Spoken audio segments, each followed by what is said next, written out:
രണ്ട് മൂന്ന് കാര്യങ്ങൾ ആമുഖമായി സൂചിപ്പിച്ചുകൊണ്ട് ഇന്നത്തെ വചന ശുശ്രൂഷ തുടങ്ങാമെന്നാണ് അച്ഛൻ ആഗ്രഹിക്കുന്നത്.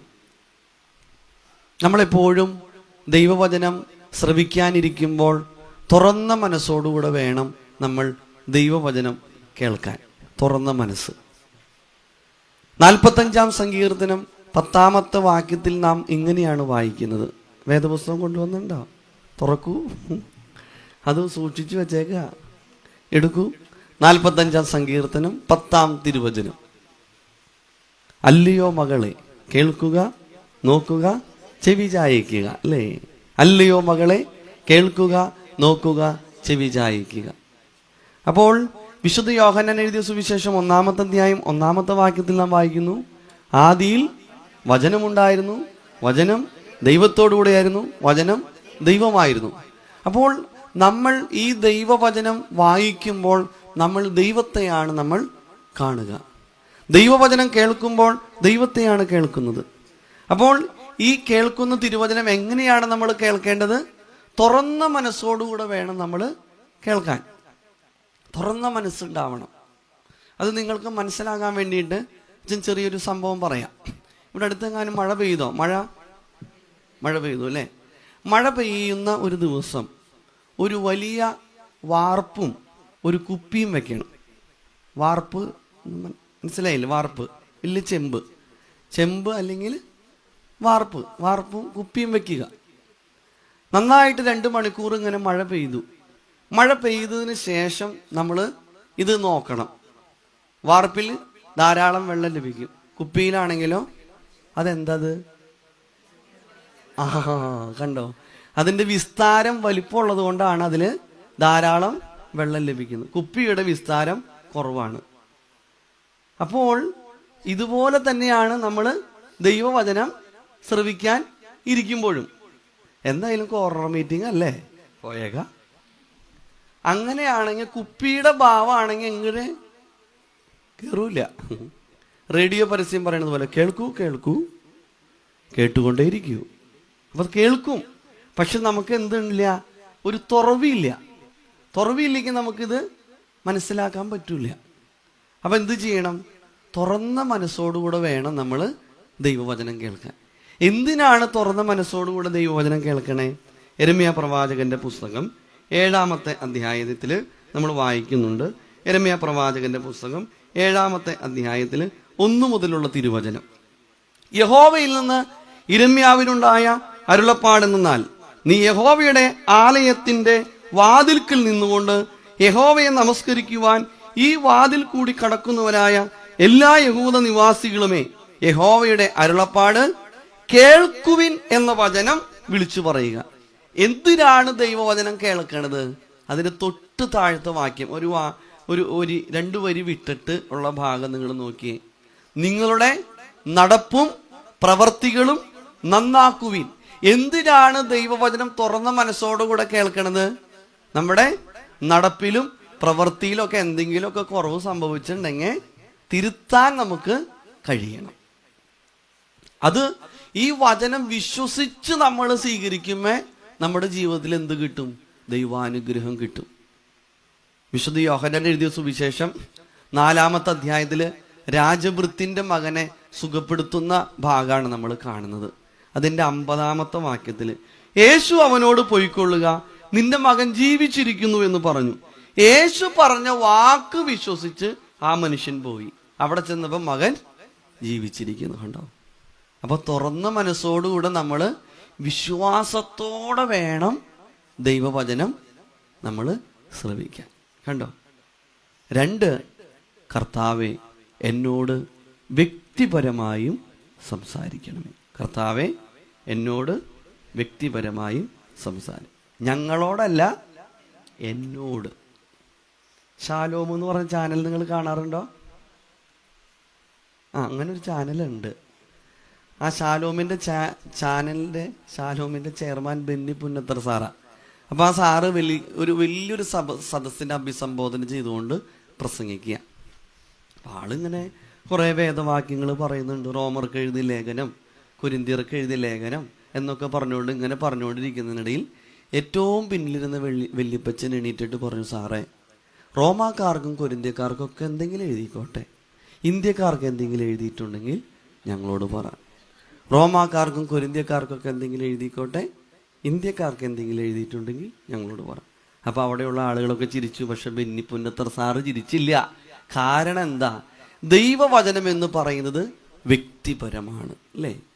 ഈ ദൈവവചനത്തിന്റെ പ്രത്യേകത യെരമ്യാ പ്രവാചകന്റെ പുസ്തകം 23:29 പറയുന്നുണ്ട്, കർത്താവിന്റെ വചനം തീ പോലെയും പാറയെ തകർക്കുന്ന ചുറ്റിക പോലെയുമാകുന്നു. കർത്താവിന്റെ വചനം തീ പോലെയും പാറയെ തകർക്കുന്ന ചുറ്റിക പോലെയുമാകുന്നു. അപ്പൊ ഈ വചനം നമ്മുടെ ഉള്ളിൽ കേൾക്കുമ്പോൾ, ഇപ്പൊ നമ്മളിപ്പോൾ വചനം കേട്ടു, ഈ വചനം കേട്ടിട്ട് എൻ്റെ ജീവിതത്തിൽ ഒരു മാറ്റം ഉണ്ടായാൽ എൻ്റെ വീട്ടിലൊരു മാറ്റം ഉണ്ടാവുമോ?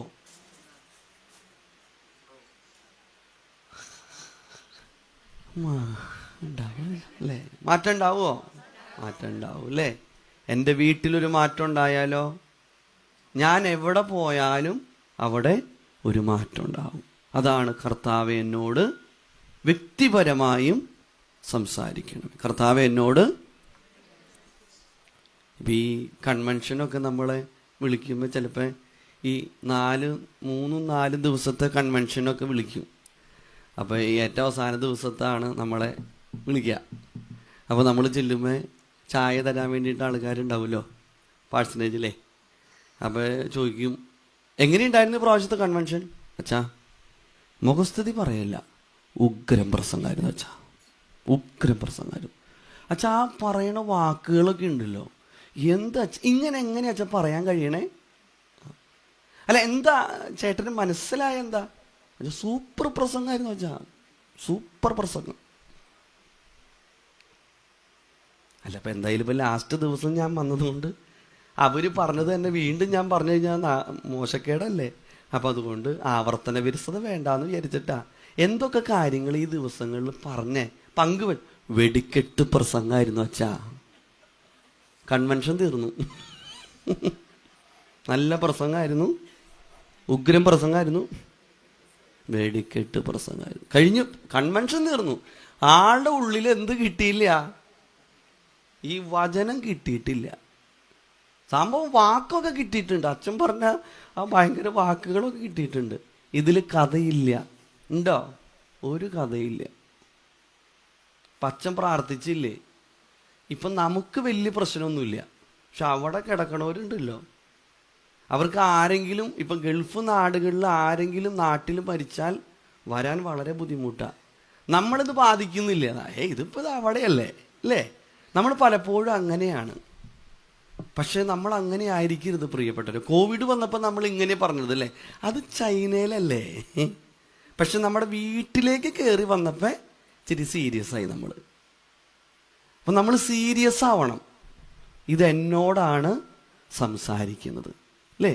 പാട്ടിൽ ഇങ്ങനെയല്ലേ പാടുന്നത്, ഇന്നു നീ ഒരിക്കൽ കൂടി ദൈവവിളി കേട്ടല്ലോ, രക്ഷിതാവ് സ്നേഹത്തോടെ കാത്തിരിക്കുന്നുണ്ടല്ലോ, ഇന്നു തന്നെ യേശു നിന്നെ രക്ഷിപ്പാനായി കാക്കുന്നു, ഭയം വേണ്ട, ശങ്കിക്കേണ്ട, വാവങ്ങൾ നീ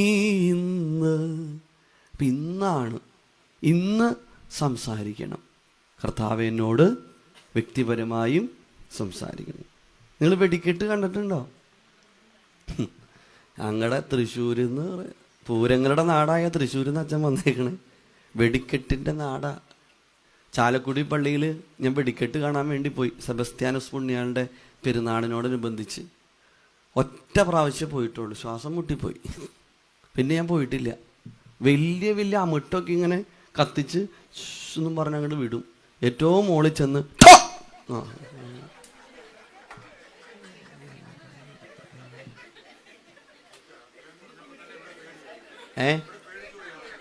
അല്ല, പേടിക്കാൻ കാരണം വന്നിരുന്നുള്ളൂ, അപ്പോഴേക്കും പിന്നെ തുടങ്ങി. വന്നുള്ളൂ, അപ്പോഴേക്കും പിന്നെ കണ്ണിങ്ങനെ അടച്ചിരിക്കുമ്പോൾ നമുക്കൊരു അവരെ എഴുന്നേൽപ്പിക്കണ്ടേ, വേറെ നമുക്ക് വഴിയില്ല. എനിക്കിപ്പോൾ ഇവിടുന്ന് പറയാൻ പറ്റുമോ ചേച്ചി ഉറങ്ങല്ലേ എന്ന് പറയാൻ പറ്റുമോ? അത് മോശക്കേടല്ലേ? അപ്പൊ ഇതാ പറ്റുള്ളൂ നമുക്ക്. എഴുന്നേറ്റില്ലേ?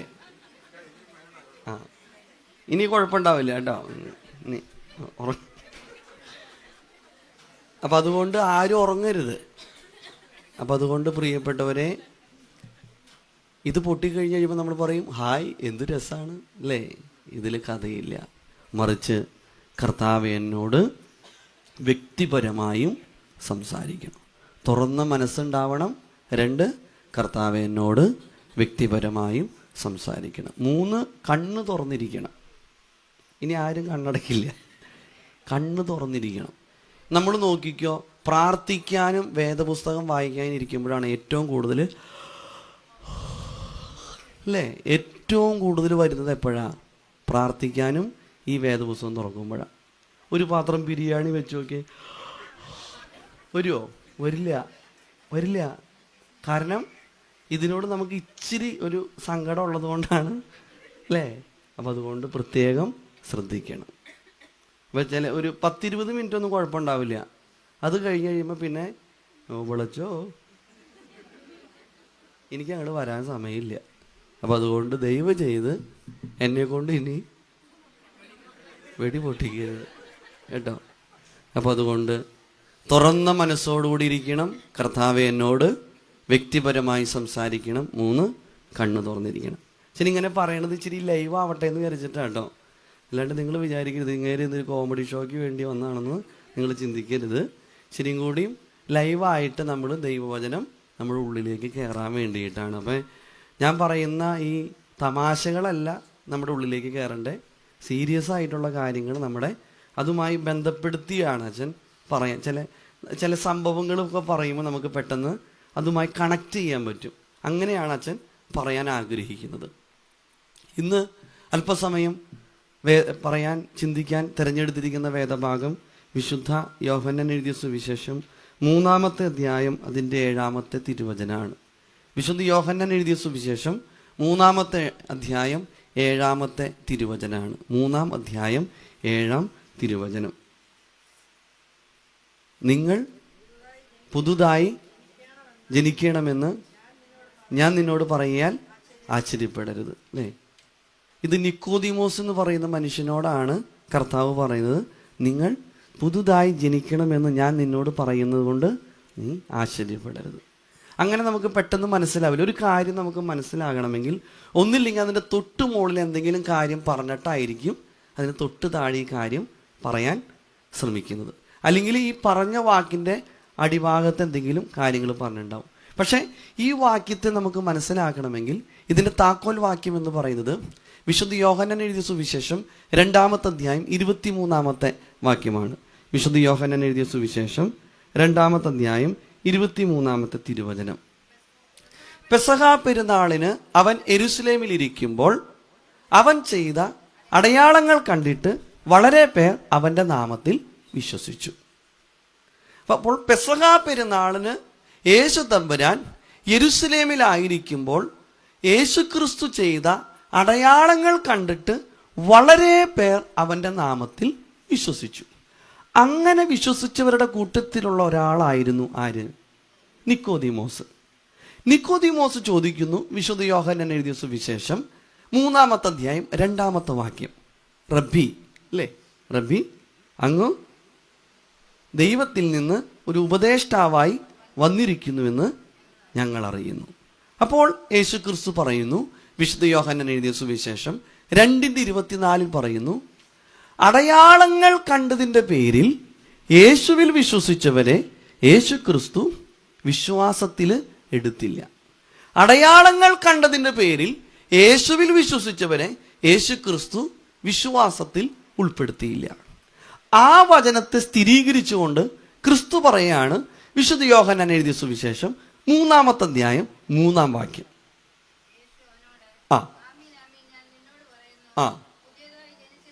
പുതിയതായി ജനിച്ചില്ല എങ്കിൽ ദൈവരാജ്യം കാണുവാൻ ആർക്കും കഴിയില്ല. ആരോടാ പറയണേ? നിക്കോദിമോസിനോട്. ആരായിരുന്നു നിക്കോദിമോസ് എന്ന് നമുക്ക് നോക്കാം. വിശുദ്ധ യോഹന്നാൻ എഴുതിയ സുവിശേഷം 3-ാമത്തെ അധ്യായത്തിൽ 1-ാമത്തെ വാക്യത്തിൽ തന്നെയുണ്ട്. അവൻ ആരായിരുന്നു? പരീശന്മാരുടെ കൂട്ടത്തിൽ യഹൂദന്മാരുടെ ഒരു പ്രമാണിയായിരുന്നു നിക്കോദിമോസ്. പിന്നെ 10-ാമത്തെ വാക്യത്തിന്റെ അവസാനം എന്താ വായിക്കുന്നത്? ഇസ്രായേലിന്റെ ഉപദേഷ്ടാവായിരുന്നിട്ടും ഇത് നീ അറിയുന്നില്ലേ? അപ്പൊ എന്തൊക്കെ പറഞ്ഞേ? അവനൊരു യഹൂദനായിരുന്നു, ഒരു പരീശ പ്രമാണിയായിരുന്നു, ഒരു ഉപദേഷ്ടാവായിരുന്നു. ഉപദേഷ്ടാവ് എന്ന് പറഞ്ഞാൽ പഠിപ്പിക്കുന്ന ആളായിരുന്നു. 4-ാമത്തെ കാര്യം എന്ന് പറയുന്നത് അദ്ദേഹം സന്നിധിൻ സംഘത്തിൽ അംഗമായിരുന്നു. സന്നിധിൻ സംഘം എന്ന് പറഞ്ഞത് 71 പേരടങ്ങുന്ന ഒരു ഗ്രൂപ്പിനെയാണ് സന്നിധിൻ സംഘം എന്ന് പറയുന്നത്. അതിൽ മഹാപുരോഹിതനുണ്ട്, പുരോഹിതന്മാരുണ്ട്, പരീശന്മാരുണ്ട്, ശാസ്ത്രിമാരുണ്ട്, അങ്ങനെ ഉള്ള സമ്പന്നരായിട്ടുള്ള അങ്ങനെ 71 പേരടങ്ങുന്ന കൂട്ടത്തിലുള്ള ഒരാളാണ് ആര്? നിക്കോദിമോസ്. ആ നിക്കോദിമോസിനോടാണ് ക്രിസ്തു പറയുന്നത്, നീ പുതുതായി ജനിച്ചില്ല എങ്കിൽ ദൈവരാജ്യം കാണുവാൻ കഴിയില്ല. കണ്ടോ? അനേകം പേര് വഞ്ചിച്ച് പണം തട്ടിയെടുത്ത സക്കായിയോടാണ് ക്രിസ്തു പറഞ്ഞിരുന്നുവെങ്കിൽ നമുക്ക് വിശ്വസിക്കാമായിരുന്നു, ആ വ്യക്തിക്ക് ഒരു വീണ്ടും ജനനം ആവശ്യമായിരുന്നു, അല്ലേ? വ്യഭിചാരത്തിൽ പിടിക്കപ്പെട്ട സ്ത്രീയോടാണ് ക്രിസ്തു പറഞ്ഞിരുന്നുവെങ്കിൽ നമുക്ക് വിശ്വസിക്കാമായിരുന്നു, അവൾക്കൊരു വീണ്ടും ജനനം ആവശ്യമായിരുന്നു. തൻ്റെ ഇടതുഭാഗത്തും വലതുഭാഗത്തും തറയ്ക്കപ്പെട്ട കള്ളന്മാരോടാണ് ക്രിസ്തു പറഞ്ഞിരുന്നുവെങ്കിൽ നമുക്ക് വിശ്വസിക്കാമായിരുന്നു, അവർക്കൊരു വീണ്ടും ജനനം, ഒരു പുതിയ ജീവിതം അവർക്ക് വേണമായിരുന്നു എന്ന് നമുക്ക് വിശ്വസിക്കാം, അല്ലേ? പക്ഷേ ഒരു പരീശനായ, ഒരു പ്രമാണിയായിട്ടുള്ള, ഒരു യഹൂദനായ, ഒരു മതോപദേഷ്ടാവായ, സന്നിധി സംഘത്തിൽ അംഗമായ ഒരു വ്യക്തിയോട് ക്രിസ്തു പറയാണ്, മോനെ നിനക്ക് സംഭവം ഇതൊക്കെ ഉണ്ട്, പക്ഷെ നിന്റെ ഉള്ളിൻ്റെ കുറച്ച് മാറ്റങ്ങൾ വരേണ്ടത് ഉണ്ട്. കാരണം ഇവൻ എപ്പോഴാണ് വന്നേ? രാത്രിയിലാണ് വരണത്, അല്ലേ? യോഹന്നാൻ എഴുതിയ സുവിശേഷം 3-ാമത്തെ അധ്യായത്തിൽ 2-ാമത്തെ വാക്യത്തിൽ നാം വായിക്കുന്നുണ്ട്, അവൻ രാത്രിയിലാണ് കർത്താവിനെ വരുന്നത്. ഉൽപ്പത്തി പുസ്തകം 1-ാമത്തെ അധ്യായം 1-ാമത്തെ വാക്യത്തിൽ നാം വായിക്കുന്നുണ്ട്, ആദിയിൽ ദൈവം ആകാശവും ഭൂമിയും സൃഷ്ടിച്ചു, ഭൂമി പാഴായും ശൂന്യമായും ഇരുന്നു, ആഴത്തിന്മീതെ ഇരുൾ ഉണ്ടായിരുന്നു. ഇരുൾ എന്ന് പറഞ്ഞാൽ അജ്ഞാനത്തിൻ്റെയും ഒരു ക്രമമില്ലാത്തൊരവസ്ഥയായിരുന്നു ആ സമയത്ത് ഉണ്ടായിരുന്നത്, അല്ലേ? ഇത് തന്നെയാണ് യേശു ക്രിസ്തു ക്രൂശിൽ കിടന്നപ്പോൾ, മരിച്ചപ്പോൾ എന്ത് ചെയ്തു? ഭൂമി ഇരുണ്ടുപോയി എന്ന് പറഞ്ഞു. അപ്പോൾ പ്രകാശത്തോട് ചേർന്ന് നിൽക്കാത്ത, അതായത് പ്രകാശമായ ക്രിസ്തുവിനോട് ചേർന്ന് നിൽക്കാത്ത എല്ലാവരും എവിടെയാ? അന്ധകാരത്തിലാണ്. അപ്പോൾ അന്ധകാരത്തിലിരുന്ന നിക്കോദിമോസ് ക്രിസ്തുവിൻ്റെ അടുത്ത് വരാണ്. ഉൽപ്പത്തി പുസ്തകം 1:3 പറയുന്നു, വെളിച്ചമുണ്ടാകട്ടെ, വെളിച്ചം ഉണ്ടായി, അല്ലേ? അതിനുശേഷം എന്ത് സംഭവിച്ചൊരു ക്രമമാണ് ഉണ്ടാകുന്നത്. പ്രപഞ്ചത്തിന് ഒരു ക്രമമുണ്ടായി. നിക്കോദിമോസിന്റെ ജീവിതത്തിൽ എന്താ സംഭവിച്ചത്? വിശുദ്ധ യോഹന്നാൻ എഴുതിയ സുവിശേഷം 8:12 പറയുന്നു, ഞാൻ ലോകത്തിന്റെ വെളിച്ചമാകുന്നു. അപ്പോൾ വെളിച്ചമായ ക്രിസ്തു നിക്കോദിമോസിന്റെ ഉള്ളിലേക്ക് കയറിയപ്പോൾ എന്ത് സംഭവിച്ചു എന്ന് നമുക്ക് നോക്കാം. കണ്ടോ? അപ്പോൾ പ്രിയപ്പെട്ടവരെ, ജീവിതത്തിൽ പുറമെയുള്ള കാട്ടിക്കൂട്ടലുകൾക്ക് യാതൊരു പ്രസക്തിയില്ല. പുറമെ നമുക്കിങ്ങനെ എല്ലാ പരിപാടികളൊക്കെ ചെയ്യാം, പക്ഷെ നമ്മുടെ ഇവിടെ ആരുണ്ടാവണം? ക്രിസ്തു ഉണ്ടാവണം. പുറമെ നമുക്ക് അതായത് ആരെയും നമുക്ക് കണ്ണി പൊടിയിടാം, പക്ഷേ അഗ്നിമയന്മാർ ആരെ നോക്കി വിറച്ചിടുന്നോ ആ സർവശക്തനായ ദൈവത്തിൻ്റെ പ്രകാശത്തിൻ്റെ മുൻപിൽ നമുക്ക് പിടിച്ചു നിൽക്കാൻ പറ്റില്ല. ഇവിടെയാണ് നമ്മുടെ ജീവിതം പരിശോധിക്കപ്പെടേണ്ടത്. എൻ്റെയും നിങ്ങളുടെയും ഉള്ള് പരിശോധിക്കപ്പെടും. ഇപ്പൊ നോമ്പ് നോക്കാണല്ലേ? ഇപ്പൊ എത്ര ദിവസമായി നോമ്പ് അല്ലേ? നോമ്പ് നോക്കണല്ലേ? അത് പിന്നെ മിണ്ടാത്ത നിങ്ങള് അല്ലേ? ആ, ഉള്ളുകൊണ്ടല്ലേ നോക്കണേ? പിന്നെ അല്ലാണ്ട് ഉള്ളുകൊണ്ട് എങ്ങനെ നോക്കണേ അല്ലെ? പാമ്പാക്കുട നമസ്കാരത്തിൽ സന്ധ്യാപ്രാർത്ഥനയിൽ ആ അവസാനത്തെ കണ്ട് ഇങ്ങനെയാണ്, ആത്മാവും ശരീരവും ഒരുമിച്ച് നോമ്പ് നോൽക്കുമ്പോൾ ശരീരം ഭക്ഷണത്തെ വെടിയുമ്പോൾ ആത്മാവ് തിന്മകളെയും വെടിയേണ്ടതാകുന്നു. ദുർവിചാരങ്ങളെ വെടിയാതെ ഭക്ഷണത്തെ മാത്രം വെടിഞ്ഞിട്ടുള്ള നോമ്പ് വ്യർത്ഥമായിട്ടുള്ളതാകുന്നു. കർത്താവെ, ആത്മാവിലും ശരീരത്തിലും ശരിയായിട്ട് നോമ്പ് നോൽപ്പാൻ നിന്റെ കൃപ ഞങ്ങളെ സഹായിക്കണമെന്ന് പറയണം. അപ്പൊ പുറമേ അല്ല കർത്താവ് നോക്കുന്നത്, എവിടെയാണ്? ഹൃദയത്തിലാണ് നോക്കുന്നത്. എൻ്റെ അമ്മച്ചി പണ്ട് കോഴീനെ പൊരുന്നിക്ക് വെക്കാറുണ്ട്. പൊരുന്നിക്ക് വെക്കും. ഇവിടെ അങ്ങനെ തന്നെയല്ലേ പറയണേ? അട വയ്ക്കും. സംഭവം ഒന്ന് തന്നെയാ. അപ്പൊ ഈ അമ്മച്ചി പൊരുന്നിക്ക് വെക്കുമ്പേ കോഴി മുട്ടയുടെ മുകളിൽ കുരിശ് വരയ്ക്കും. അപ്പൊ ഞാൻ അമ്മച്ചോട് ചോദിച്ചു, അമ്മച്ചി എന്തൊട്ട് പരിപാടി കാണിക്കണേ? സൺഡേ സ്കൂളിൽ ടീച്ചർ പറഞ്ഞേക്കണത് കുരിശ് വരയ്ക്കും നെറ്റിയിൽ നിന്നും നെഞ്ചിലേക്കും, ഇടത്തേതിൻ്റെ മക്കളായിരുന്ന നമ്മളെ വലത്തേതിൻ്റെ മക്കളാക്കി തീർത്തു എന്നാണ് പഠിപ്പിച്ചേക്കണേ. ഞാൻ നോക്കുമ്പോൾ അമ്മച്ചി കുരിശു വരയോട് വരാ കോഴിമുട്ടയുടെ മുകളിൽ. അപ്പോൾ ഞാൻ അമ്മച്ചിയോട് ചോദിച്ചു, അമ്മച്ചി എന്തൊട്ട് പരിപാടി ഇത്? അപ്പം അമ്മച്ചി പറഞ്ഞു, കോഴി കുഞ്ഞിന് സംരക്ഷണം കിട്ടാൻ വേണ്ടിയിട്ടാണ് കോഴിമുട്ടയുടെ മുകളിൽ കുരിശ് വരയ്ക്കും. അപ്പം ഞാൻ വീണ്ടും ചോദിച്ചു, ഈ പുറമെ വരയ്ക്കണ കുരിശ് എങ്ങനെ ഉള്ളിൽ കുഞ്ഞിന് സംരക്ഷണം? അതിനത്രയും ശക്തിയുണ്ടെന്ന് കണ്ടോ? അപ്പൊ നമ്മൾ നോക്കുന്ന നോമ്പിന് പുറമെയല്ല, മറിച്ച് ഉള്ളിൽ തൊടാനുള്ള ശക്തിയുണ്ട്. പ്രിയപ്പെട്ടവരെ, നമ്മൾ കേൾക്കുന്ന വചനത്തിന് നമ്മുടെ പുറമെയല്ല, ഉള്ളിൽ അത് തുളച്ചു കയറും. അതാണ് എബ്രായർക്കുള്ള ലേഖനം 4:12 പറയുന്നു, കർത്താവിന്റെ വചനം ഇരുതല വാളിനേക്കാൾ മൂർച്ചയേറിയതും അസ്ഥിമജ്ജകളിൽ തുളച്ചു കയറി ഹൃദയവിചാര വികാരങ്ങളെ വിവേചിച്ചറിയുന്നതാണ്. മനസ്സിലാവണ്ടോ? ഉള്ളാണ് കർത്താവ് നോക്കണേ. ചിലര് പ്രാർത്ഥിക്കാനിരിക്കുമ്പോഴാണ് അയ്യോ കോഴിക്കൂട് അടച്ചില്ലല്ലോ ഓർക്കണത്. മനസ്സിലാവണ്ടോ? അപ്പൊ അതാണ് നമ്മൾ ഈ കുംഭസാരത്തിന്റെ ഈ കുർബാനക്രമത്തിൽ 245 പേജ് എടുത്ത് വായിച്ച് കുറച്ചങ്ങ് മറിക്കുമ്പോൾ പാപങ്ങളുടെ പട്ടിക അവിടെ കൊടുത്തിട്ടുണ്ട്. അതിൽ ഒന്നാമത്തെ എന്താ, നമസ്കാരങ്ങളിലും കുർബാന സമയങ്ങളിലും നമ്മൾ അലസമായി നിന്നിട്ടുണ്ടോയെന്ന് അവിടെ പറയും. പല വിചാരത്തോടെ നിന്നിട്ടുണ്ടോയെന്ന് അവിടെ പറയുന്നുണ്ട്. അപ്പോൾ പ്രിയപ്പെട്ടവരെ, നമ്മുടെ ഉള്ളിൻ്റെ ഉള്ളാണ് കർത്താവ് നോക്കണത്. ഇവിടെയാണ് എന്തുണ്ടാവേണ്ടത്? വെടിപ്പായി തീരേണ്ടത്. ഇവിടെ നമ്മൾ വിശുദ്ധീകരിക്കപ്പെടണം. ഈ നോമ്പിന്റെ അനുഭവത്തിലൂടെ ഈ ദൈവവചനം കേൾക്കുമ്പോൾ ഇവിടെയാണ് എന്തുണ്ടാവേണ്ടത്? വിശുദ്ധീകരണത്തിന്റെ ഒരു അനുഭവം ഉണ്ടാകേണ്ടത്. പരിശുദ്ധനായ പൗലോസ് ശ്ലീഹ തെസ്സലോനിക്കക്കാർക്ക് എഴുതിയ 1 ലേഖനം 4:3 പറയുന്നു, ദൈവത്തിന്റെ ഇഷ്ടമോ നിങ്ങളുടെ വിശുദ്ധീകരണം തന്നെ. 1 തെസ്സലോനിക്കർ 4:7 പറയുന്നു, ഞാൻ നിന്നെ അശുദ്ധിക്ക് വേണ്ടിയിട്ടല്ല, മറിച്ച് വിശുദ്ധീകരണത്തിന് വേണ്ടിയിട്ടാണ് വിളിച്ചിരിക്കുന്നത്. അപ്പോൾ നമ്മുടെ ജീവിതത്തിൽ കുറവ് സംഭവിക്കാം, പക്ഷെ നമ്മളിത് വചനം കേൾക്കുമ്പോൾ എന്ത് ചെയ്യണ്ടാവണം? ഇവിടെ നമ്മുടെ ജീവിതത്തിൽ ഒരു പുനർവിചിന്തനത്തിന് കാരണമായി തീരണം. നമ്മൾ ഈ ലോകത്ത് എത്ര നാൾ ജീവിച്ചു എന്നുള്ളതിൽ കാര്യമുണ്ടോ? ജീവിച്ചിടത്തോളം കാലം എങ്ങനെ ജീവിക്കുന്നു എന്നുള്ളതാണല്ലേ പ്രധാനം, അല്ലേ? ശരിയല്ലേ? ഒരാള് മരിച്ചു കിടന്നു കഴിഞ്ഞാൽ അച്ഛൻ ഇങ്ങനെ പ്രസംഗിച്ചുകൊണ്ടിരിക്കുമ്പോ ഈ വ്യക്തിനെ കുറിച്ച് നല്ലതല്ലേ പറയാൻ പറ്റുള്ളൂ. മരിച്ചു കിടന്നിട്ട് നല്ലത് പറഞ്ഞിട്ട് വല്ല അയ്യോ കഷ്ടമായി പോയിട്ടോ, എന്തൊരു നല്ല മനുഷ്യനായിരുന്നു, കാര്യമുണ്ടോ? ജീവിച്ചിരിക്കുമ്പോഴല്ലേ പറയണ്ടേ? ഒരാളിങ്ങനെ മരിച്ചു കിടക്കുമ്പോ ഒരു ചേട്ടൻ മരിച്ചു കിടക്കുക. അപ്പൊ ഭാര്യയും പിള്ളേരും തൊട്ടടുത്ത് ഇരിക്കുക. അപ്പൊ അച്ഛൻ വന്ന് പ്രസംഗിക്കാൻ തുടങ്ങി. ഒരു 7-8 മിനിറ്റ് കഴിഞ്ഞപ്പോ ഭാര്യ പിള്ളേരോട് ചോദിച്ചു, നമ്മുടെ അപ്പം തന്നെയാണ് ഈ കിടക്കണേന്ന്. കാരണം ജീവിതത്തിൽ കണ്ടിട്ടില്ല അങ്ങനത്തെ സ്വഭാവം. ഈ അച്ഛൻ പറയണതായിട്ട് ഈ ചേച്ചിക്ക് അനുഭവപ്പെട്ടിട്ടില്ല, ഭർത്താവിൽ നിന്ന് അങ്ങനത്തെ ഒരു ഇത് കിട്ടിയിട്ടില്ല.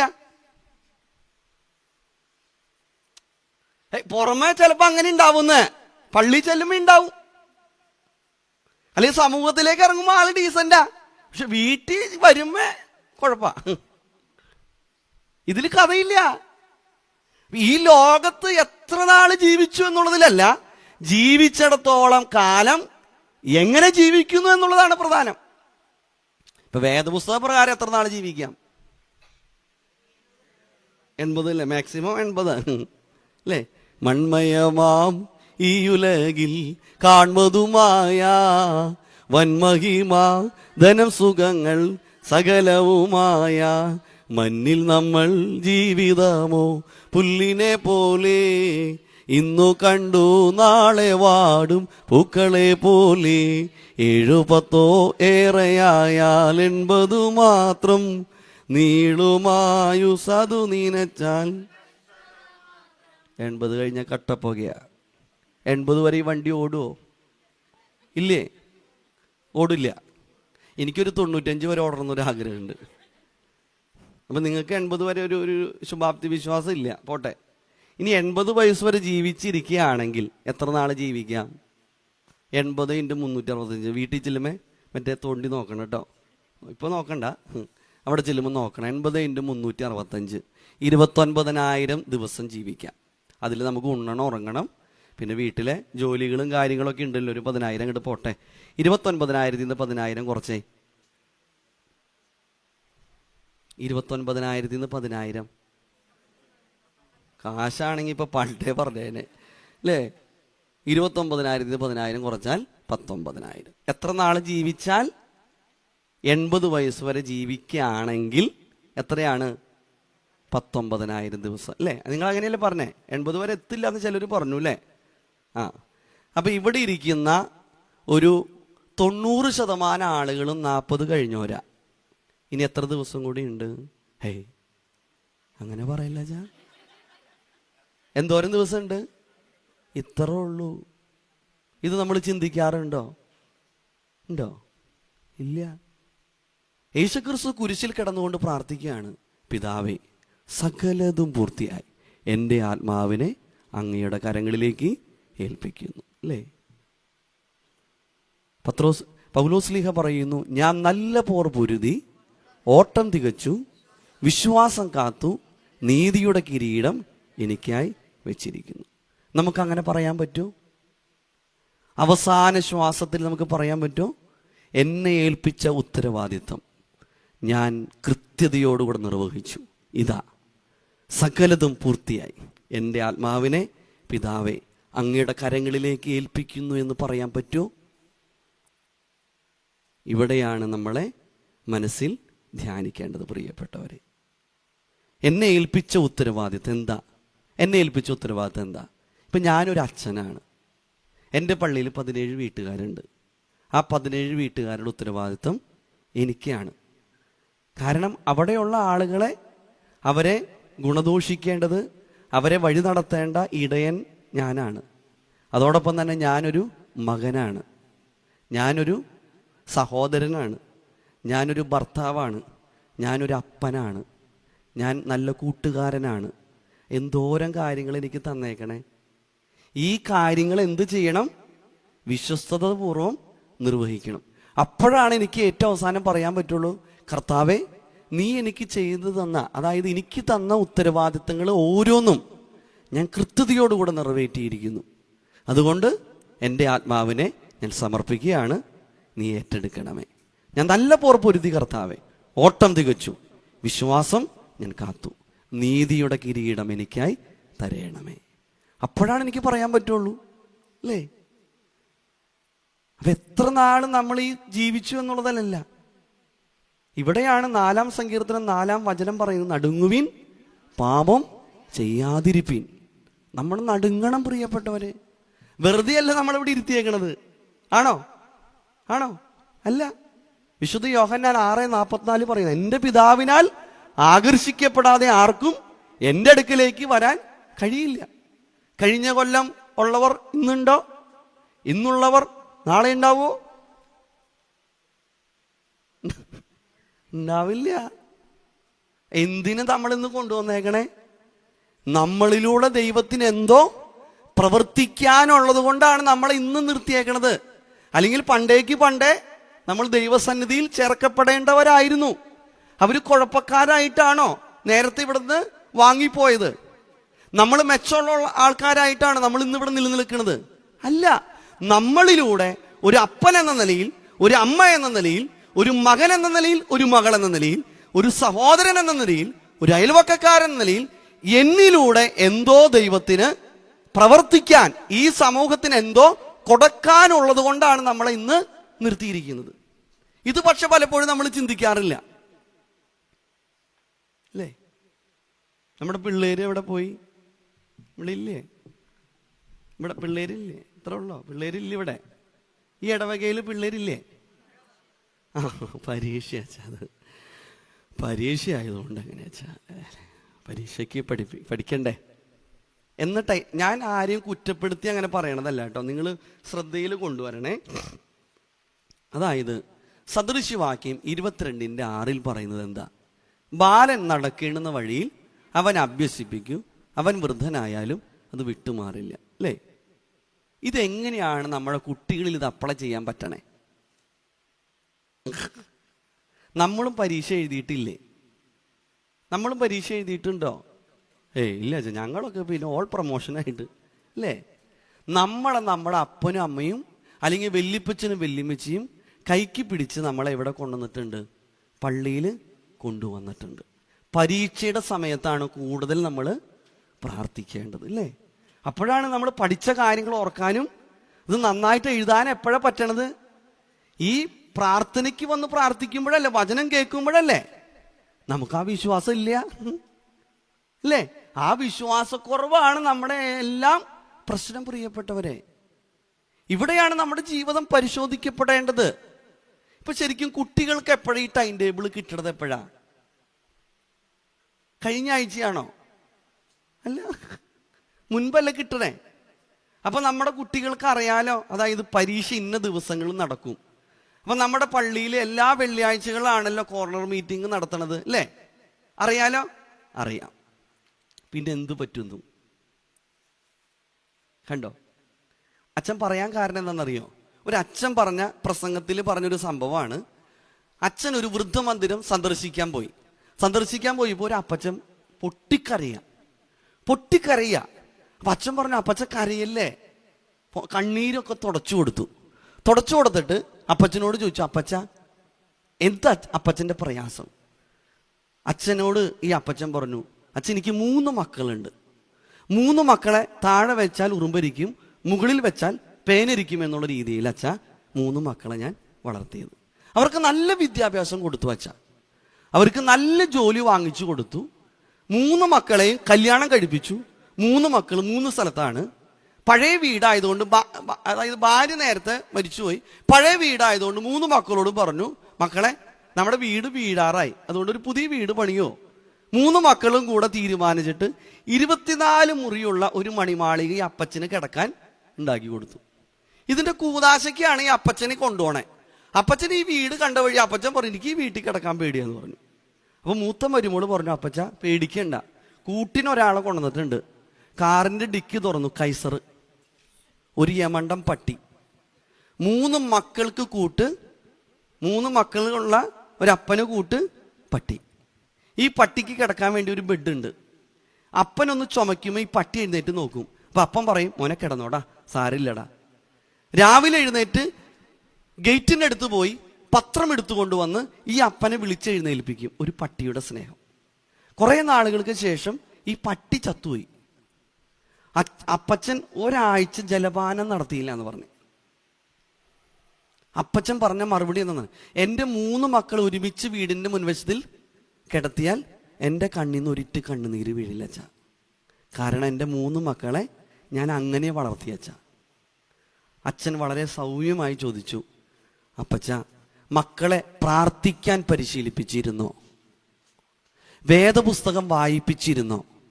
സൺഡേ സ്കൂളിൽ വിട്ടിരുന്നോ? അപ്പച്ചൻ പറഞ്ഞു, ഇല്ല. എവിടെയാ തെറ്റ് പറ്റിയത്? കൊടുക്കേണ്ടത് കൊടുത്തില്ല. പ്രിയപ്പെട്ടവരെ, കൊടുക്കേണ്ടത് കൊടുത്തില്ല. ഇന്ന് നമ്മുടെയും ജീവിതത്തിലേക്കൊന്ന് തട്ടിച്ചു നോക്കണം. നമ്മളൊരു പാട്ട് കേട്ടിട്ടില്ലേ? അതിരാവിലെ തിരുസന്നിധി അണയും നോരു സമയേ ആദിയായി നിന്നെ സ്തുതിപ്പാൻ അരുൾക യേശു പരനേ. ഇതെവിടെ നമ്മൾ കേട്ടേക്കണേ? രാവിലെ നമ്മള് പാടണത് അല്ലേ? നമ്മള് അതാ ചോദ്യം അല്ലേ? നമ്മൾ കേട്ടിട്ടുണ്ട് അല്ലേ? ആര് പാടണത്? നമ്മുടെ അപ്പച്ചനും അമ്മച്ചിയും വല്യാപ്പനും വല്യാമ്മയും പാടുന്നത് നമ്മൾ കേട്ടിട്ടുണ്ട്. നമ്മുടെ വീട്ടിൽ നിന്ന് പാട്ടുണ്ടോ? നമ്മൾ രാവിലെ എഴുന്നേൽക്കുമ്പോൾ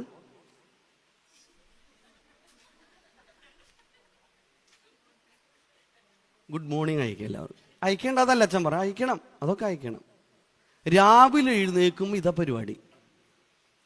ഇതൊന്നും അയക്കേണ്ടെന്നൊന്നും, അതൊന്നും എതിരല്ല. അതൊന്നും ദൈവത്തെ മഹത്വപ്പെടുത്തുവാൻ എത്ര പേർക്ക് കഴിയുന്നുണ്ട് രാവിലെ എഴുന്നേക്കുമേ. പണ്ട് കാലത്ത് ഇത്രയും ആ ഒരു ഉണർവ്, ഒരു വെളിച്ചം നമ്മുടെ വീട്ടിലുണ്ടായിരുന്നു. അതുകൊണ്ടാണ് നമുക്ക് എന്ത് കിട്ടിയത്, നമുക്ക് ഇന്നിവിടെ ഇരിക്കാൻ പറ്റണത്. ഒരു 10 വർഷം കഴിഞ്ഞിട്ട് ഇവിടെ ഈ കോർണർ മീറ്റിംഗ് ഉണ്ടാവുമോ? ഉണ്ടാവില്ലേ? നിങ്ങൾ തന്നെ പറഞ്ഞു, ഞാനല്ല പറഞ്ഞേ, നിങ്ങൾ തന്നെ പറഞ്ഞുണ്ടാവില്ല. എന്തുകൊണ്ട് ഉണ്ടാവാത്ത? പിള്ളേര് ഇവിടെ ഇല്ല, സൺഡേ സ്കൂളില്ല ഇവിടെ. അപ്പൊ പിന്നെ പിള്ളേരില്ല എന്ന് പറഞ്ഞതാ. എല്ലാവരും പോവോ? അപ്പൊ പിന്നെ ഇതിന് ഇത്രയും കോടിക്കണക്കിന് വീട് പണിയണത് ഇതിന്? പ്രിയപ്പെട്ട ഇതിൽ കഥയില്ലേ പ്രിയപ്പെട്ടവരെ? നമ്മൾ കൊണ്ടുവരണം നമ്മുടെ കുഞ്ഞുങ്ങളെ. ബാലൻ നടക്കേണ്ടുന്ന വഴിയിൽ ഞാൻ പറഞ്ഞത് ഇത് കുറ്റപ്പെടുത്തി നിങ്ങൾ അങ്ങനെ ചിന്തിക്കരുത് കേട്ടോ. നമ്മുടെ കുഞ്ഞുങ്ങളെ നമ്മളെപ്പോഴും എന്താണ്, ഫസ്റ്റ് ആകാനാണ് നമ്മൾ പരിശീലിപ്പിക്കുന്നത് അല്ലേ? സെയിന്റ് ആകാൻ വേണ്ടി നമ്മുടെ കുഞ്ഞുങ്ങളെ പരിശീലിപ്പിക്കാറുണ്ടോ? നമ്മുടെ കുഞ്ഞൊരു സെയിന്റ് ആവണം നമ്മൾ പ്രാർത്ഥിക്കാറുണ്ടോ? ഇപ്പോൾ ഒരു ഉദാഹരണം പറഞ്ഞാൽ, നമ്മുടെ വീട്ടില് നമ്മുടെ കുഞ്ഞുങ്ങൾ സൺഡേ സ്കൂൾ പരീക്ഷയ്ക്ക് പോയി. പരീക്ഷ കഴിഞ്ഞു, റിസൾട്ട് വന്നു. 100 മാർക്കിലാണ് ചോദ്യം. റിസൾട്ട് വന്നപ്പോൾ 50 മാർക്ക് കിട്ടി. നമ്മൾ എന്തു പറയും? ഓ, 50 മേടിച്ചുല്ലോ, നന്നായി മോനെ, നാണക്കേടിന്ന് ഒഴിവായില്ലോ അല്ലേ? സെക്കുലർ നമ്മുടെ കുട്ടികൾ പഠിക്കുന്ന സ്കൂളിൽ 100ൽ 50 മാർക്ക് മേടിക്കട്ടെ, വെച്ചേക്കുവോ? ഈ പടി കയറണ്ട, മേലായി പടി കയറണ്ട അല്ലേ? അതെന്തത്? സൺഡേ സ്കൂൾ നമ്മൾ അത്രയും വില കൽപ്പിച്ചിട്ടുള്ളൂ. കാരണം ഇത് പഠിച്ചാലാണ് മുന്നോട്ട് നമ്മുടെ ബുദ്ധി എവിടേക്ക് പോയി? കാരണം മുമ്പേ അവന്റെ രാജ്യവും നീതിയും അന്വേഷിക്കും, ബാക്കിയുള്ളതൊക്കെ ദൈവം. പ്രിയപ്പെട്ടവരെ, നമ്മളെ അതുപോലെയല്ല നമ്മൾ ഇന്ന് ഇവിടെ എത്തിയേക്കണത്. തമ്പുരാൻ അറിയാതെ നമ്മുടെ ജീവിതത്തിൽ ഒന്നും സംഭവിക്കില്ല അല്ലേ? ഈ കഴിഞ്ഞ ഇടയ്ക്കല്ലേ ലോകകപ്പ് സഞ്ജു വി സാംസൺ അല്ലേ ജയിച്ചു. അവൻ എന്ത് ചെയ്തേ? അവൻ ആദ്യം തന്നെ ചെയ്തെന്താ? അവൻ കുമ്പിട്ട് അവൻ കർത്താവിനെ മഹത്വപ്പെടുത്തി. അവൻ അത് കഴിഞ്ഞിട്ട് റൂമിൽ ചെല്ലുമ്പോഴെന്താ ചെയ്യണേ? അവൻ കുമ്പിട്ട് പ്രാർത്ഥിക്കുകയാണ് ചെയ്യണേ അല്ലേ? ദൈവത്തെ മഹത്വപ്പെടുത്തി. അതുകൊണ്ട് അവന്റെ ജീവിതത്തിൽ എത്രയൊക്കെ പ്രതിസന്ധികൾ ഉണ്ടായിരുന്നു, അതിനൊക്കെ അവൻ അതിജീവിച്ചില്ലേ? എന്താണ്? പ്രാർത്ഥന. ഇപ്പൊ നമ്മൾ കഴിഞ്ഞിടയ്ക്ക് ഈ റാങ്ക് ലിസ്റ്റ് വന്നില്ലേ, IAS ലിസ്റ്റ് വന്നപ്പോ ആ പെൺകൊച്ചു പറഞ്ഞ എന്താ? എൻ്റെ അച്ഛനും അമ്മയും നിരന്തരം എൻ്റെ ഇടവകയിലുള്ള ആളുകൾ മുഴുവൻ പ്രാർത്ഥിക്കുമായിരുന്നു. അവളുടെ കയ്യിൽ എന്തുണ്ട്? ജപമാലയുണ്ട്. പറയാണ് ഇതിൻ്റെയൊക്കെ ദൈവത്തിന്റെ കൃപ കൊണ്ടാണെന്ന്. കണ്ടോ? നമ്മുടെയൊക്കെ വിശ്വാസം എവിടെ പോകുന്നു? പുറമെയുള്ള കാട്ടിക്കൂട്ടലുകൾക്ക് യാതൊരു പ്രസക്തിയില്ല പ്രിയപ്പെട്ടവനെ. ഫിലിപ്പിയർ 4:13 പറയുന്നു, എന്നെ ശക്തരാക്കുന്ന ഒരു മുഖാന്തരം ഞാൻ സകലത്തിലും മതിയായവനാകുന്നു. ഇവിടെയാണ് എന്റെയും നിങ്ങളുടെയും ജീവിതം പരിശോധിക്കപ്പെടേണ്ടത്. പുറമെയുള്ള കാട്ടിക്കൂട്ടലുകൾക്ക് യാതൊരു പ്രസക്തിയില്ല. എങ്ങനെയെങ്കിലും ജീവിച്ചാൽ ദൈവരാജ്യത്തിൽ നമുക്ക് എത്തപ്പെടാൻ പറ്റില്ല. നമ്മുടെ ജീവിതത്തിൽ പരിവർത്തനം ഉണ്ടാകണം. കാരണം കർത്താവ് നോക്കുന്നത് എവിടേക്കാ? ഹൃദയത്തിലെ നോക്കുന്നത്. 1 ശമൂവേൽ 16 പറയുന്നു, ഇശായിയുടെ ഭവനത്തിലേക്ക് ശമൂവേൽ പ്രവാചകൻ അയക്കുകയാണ്. എന്തിന്? അതായത് ശൗൽ എന്ന് പറയുന്ന രാജാവിന് പകരം വേറൊരാളെ നിയമിക്കാൻ വേണ്ടിയിട്ട് അല്ലേ? ശൗല് അനുസരണക്കേടും അഹങ്കാരം കാണിച്ചപ്പോൾ ദൈവം അവനെ തള്ളി. അതിന് പകരം വേറൊരാളെ രാജാവാക്കാൻ വേണ്ടി ശമൂവേൽ പ്രവാചകൻ അയക്കുമ്പോൾ അങ്ങനെ പേടിച്ചവൻ പേടിച്ചവിടെ ചെല്ലുമ്പോൾ ഇശായിയുടെ ആദ്യത്തെ മകൻ വരുന്ന ഏലിയാബ് വന്നപ്പോൾ ഒത്ത വണ്ണം ഒത്ത പൊക്കം, അടുത്ത രാജാവാകാൻ കഴിവുള്ള ആള്. അങ്ങനെ അഭിഷേകം ചെയ്യാൻ വേണ്ടി തുടങ്ങിയപ്പോൾ ദൈവം പറഞ്ഞു, അവന്റെ പൊക്കമോ അവന്റെ സൗന്ദര്യമോ നോക്കരുത്. മനുഷ്യൻ ബാഹ്യമായി നോക്കുന്നു, ദൈവമോ കർത്താവ് ഇവിടെ നോക്കണേ, ഇവിടെ നോക്കണേ. കണ്ടോ? രണ്ടാമത്തെ മകൻ വന്നു, ആമീനാദാബ്. 3, 4, 5, 6, 7 വന്നു. 7 കളഞ്ഞു. 8-ാമനെയാണ് ദാവീദിനെയാണ് ദൈവം തിരഞ്ഞെടുത്തത്. അപ്പൊ ദൈവം എവിടെ നോക്കണേ? ഹൃദയത്തിലെ നോക്കണേ. ഇവിടെയാണ് നമ്മുടെ ജീവിതം പരിശോധിക്കപ്പെടേണ്ടത് പ്രിയപ്പെട്ടു. ഇന്ന് മുഴുവൻ ഓർണമെന്റൽ സ്പിരിച്വാലിറ്റിയാണ്. ഓർണമെന്റൽ സ്പിരിച്വാലിറ്റി അല്ലേ? സ്വർണ്ണമൊക്കെ ഇല്ലേ വീട്ടില്? അങ്ങനെ പരസ്യമായിട്ട് അങ്ങനെ പറയണ ഉണ്ട് അല്ലേ? നല്ല ഡ്രസ്സൊക്കെ ഇല്ലേ നമ്മൾ വാങ്ങിക്കില്ലേ? എന്നിട്ട് നമ്മൾ എന്ത് ചെയ്യും? ഏതെങ്കിലും ഫംഗ്ഷന് ഇത് ഇട്ടുകൊണ്ട് പോകും അല്ലേ? ഇട്ടുകൊണ്ട് പോയിട്ട് നമ്മൾ തിരിച്ചു വരുമ്പോൾ നമ്മൾ ഇത് ഇട്ടുകൊണ്ട് തന്നെ നടക്കുമോ? ഇല്ല, നമ്മൾ അലമാരിയിൽ സൂക്ഷിച്ചു വെക്കും അല്ലേ? അല്ലേ? ഇതുപോലെയാണ് നമ്മുടെ ജീവിതത്തിലും. പള്ളിയിൽ വരുമ്പോൾ നമ്മൾ എന്ത് ചെയ്യും? ഭയങ്കര പ്രാർത്ഥനയാണ്. വീട്ടിൽ ചെല്ലുമ്പോൾ പിന്നെ ഇനി അഴിച്ചു വയ്ക്കുക, അടുത്ത ആഴ്ച മതിയല്ലോ അല്ലേ? അത് മനസ്സിലാകണമെങ്കിൽ ഞാനൊരു കാര്യം പറയുമ്പോൾ നിങ്ങൾക്ക് പെട്ടെന്ന് മനസ്സിലാവും. ഒരു സുന്ദരിയായിട്ടുള്ളൊരു പെൺകുട്ടി, ആ പെൺകുട്ടിയുടെ സൗന്ദര്യം എന്ന് പറയുന്നത് താഴെ വരെ മുടിയഴകാണ്. അപ്പോൾ കൂട്ടുകാരികളൊക്കെ ചോദിച്ചു, ഇത് എങ്ങനെയാണ് നീ കൊണ്ടു കിടക്കണത്? നമ്മൾ പല സാധനങ്ങളും ട്രൈ ചെയ്തിട്ട് കിളിർക്കണ പോലുമില്ല, നീ ഇതെങ്ങനെ ഇങ്ങനെ കൊണ്ടു കിടക്കണേന്ന് ചോദിച്ചു. അപ്പോൾ അവൾ പറഞ്ഞു, ഞാൻ താളി ഉപയോഗിക്കുകയുള്ളൂ, ഷാമ്പു ഉപയോഗിക്കില്ല, കെമിക്കലാണ്, ഹോർലിക്സ് ഇട്ട് പാല് കുടിക്കും, ചൂടുവെള്ളത്തിൽ കഴുകും. എന്തൊക്കെയാണ്? താളി ഉപയോഗിക്കുകയുള്ളൂ, ഷാമ്പു ഉപയോഗിക്കില്ല, ഹോർലിക്സ് ഇട്ട് പാല് കുടിക്കും, ചൂടുവെള്ളത്തിൽ കഴുകും, അഞ്ചാമത് കിടക്കാൻ നേരത്തെ അണിമ തൂക്കിയിടും.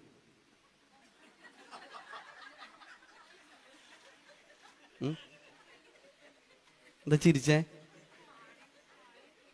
എന്താ സാധനം? എന്താ? വിഗ്.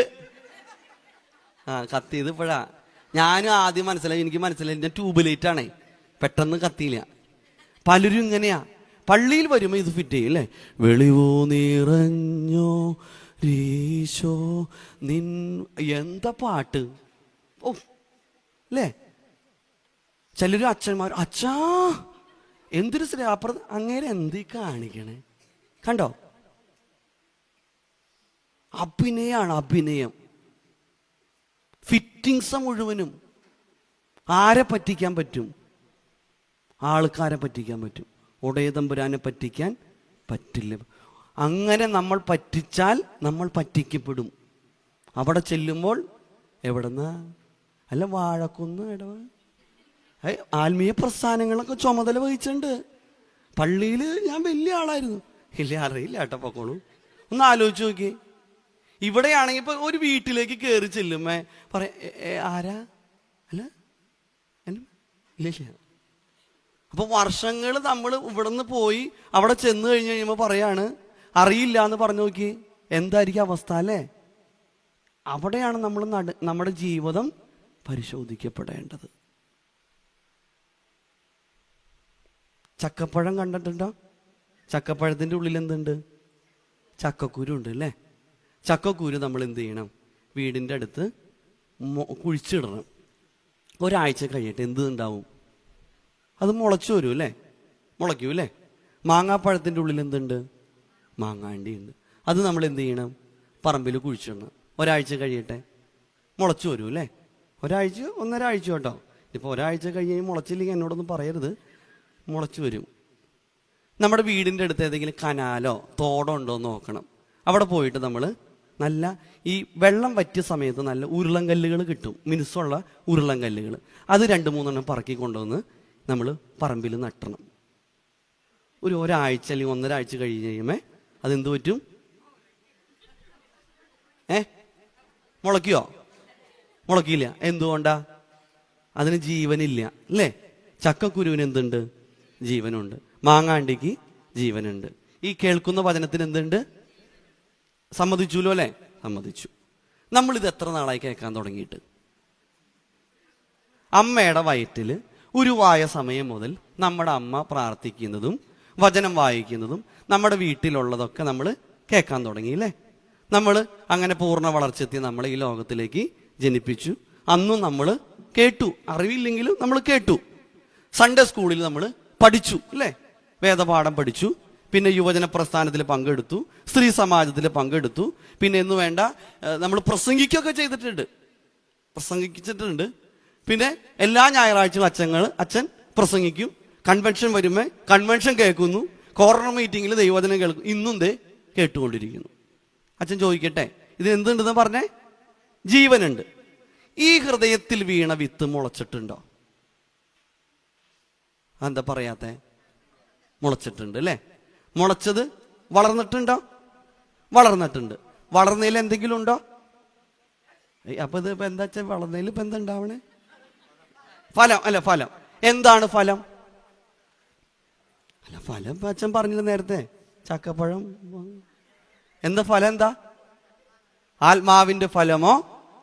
ഗലാത്യർ 5:22. ആത്മാവിന്റെ ഫലമോ? സ്നേഹമുണ്ടോ? പരസ്പര സ്നേഹമുണ്ടോ? വളർന്നതിൽ സ്നേഹം ഉണ്ടാവണം അല്ലേ? സന്തോഷം ഉണ്ടോ? ഉണ്ടോ? സമാധാനം ഉണ്ടോ? കേക്കണില്ല. ഉണ്ട്. ദീർഘക്ഷമയുണ്ടോ? ദയുണ്ടോ? പരോപകാരമുണ്ടോ? വിശ്വസ്തതയുണ്ടോ? സൗമ്യതയുണ്ടോ? ഇന്ദ്രിയതയുണ്ടോ? എത്രണ്ണം പറഞ്ഞു? 9. ഇതില്ലെങ്കിൽ എന്ത് സംഭവിച്ചു പ്രിയപ്പെട്ടവരെ? ഇത് മുളച്ചിട്ടുമില്ല, വളർന്നിട്ടില്ല, ഫലമില്ല. ഫലം ഉണ്ടാവണ്ടേ? കർത്താവ് എന്ത് പറഞ്ഞു? ഫലമില്ലാത്തതിനെ വെട്ടിക്കളയും എന്ന് പറഞ്ഞു. അപ്പോൾ ഫലം ഉണ്ടാവണ്ടേ? ഫലം ഉണ്ടാവണം പ്രിയപ്പെട്ടവരെ. പുറമെയുള്ള കാട്ടിക്കൂട്ടലുകൾക്ക് യാതൊരു പ്രസക്തിയില്ല. നമ്മൾ ഈ ലോകത്ത് എത്ര നാൾ ജീവിക്കുന്നു എന്നുള്ളതിലല്ല, ജീവിക്കുന്നിടത്തോളം കാലം എങ്ങനെ ജീവിക്കുന്നു എന്നുള്ളതാണ് പ്രധാനം. വിവിധ റോൾ മോഡൽ ഉണ്ടെന്ന് അച്ഛൻ പറഞ്ഞില്ലേ? എഴുതപ്പെട്ട സുവിശേഷം എത്ര ഉണ്ട് പുതിയ നിയമത്തിൽ? 4 അല്ലേ? വിശുദ്ധ മത്തായി എഴുതിയ സുവിശേഷം, വിശുദ്ധ മർക്കോസ് എഴുതിയ സുവിശേഷം, വിശുദ്ധ ലൂക്കോസ് എഴുതിയ സുവിശേഷം, വിശുദ്ധ യോഹന്നാൻ എഴുതിയ സുവിശേഷം. 5-മതൊരു സുവിശേഷം ഉണ്ട്. അതിപ്പോ പുതിയ എഡിഷനാണോ? പുതിയ എഡിഷനാണോ? അല്ലേ? 5-മത്തെ സുവിശേഷം ഉണ്ട്. അതേതാ? അത് ഞാനും നിങ്ങൾ ഓരോരുത്തരാണ്. എൻ്റെ ഭാര്യയുടെ മുൻപിൽ വായിക്കപ്പെടേണ്ട 5-മത്തെ സുവിശേഷം ഏതാ? ഭർത്താവാകുന്ന ഞാനാണ്. എൻ്റെ ഭർത്താവിന്റെ മുൻപിൽ വായിക്കപ്പെടേണ്ട 5-മത്തെ സുവിശേഷം ഏതാ? ഭാര്യയാകുന്ന ഞാനാണ്. എൻ്റെ മക്കളുടെ മുൻപിൽ വായിക്കപ്പെടേണ്ട 5-മത്തെ സുവിശേഷം ഏതാ? മാതാപിതാക്കന്മാരാകുന്ന ഞാനാണ്. എൻ്റെ മാതാപിതാക്കന്മാരുടെ മുൻപിൽ വായിക്കപ്പെടേണ്ട 5-മത്തെ സുവിശേഷം ഏതാ? മക്കളാണ് പ്രിയപ്പെട്ടവരെ. എൻ്റെ സഹോദരങ്ങളുടെ മുൻപിൽ, എൻ്റെ അയൽവക്കക്കാരുടെ മുൻപിൽ 5-മത്തെ സുവിശേഷമായിട്ട് മാറാൻ എനിക്കും നിങ്ങൾക്കും കഴിഞ്ഞിട്ടുണ്ടോ? കഴിഞ്ഞിട്ടുണ്ടോ? പറയണല്ലോ. ഇപ്പൊ താബോർ മലയിൽ രൂപാന്തരീകരണം സംഭവിച്ചു. അപ്പൊ പത്രോസ് സ്ലീഹായും യാക്കോബ് സ്ലീഹായും യോഹന്നാൻ സ്ലീഹായും ഉണ്ടായിരുന്നു.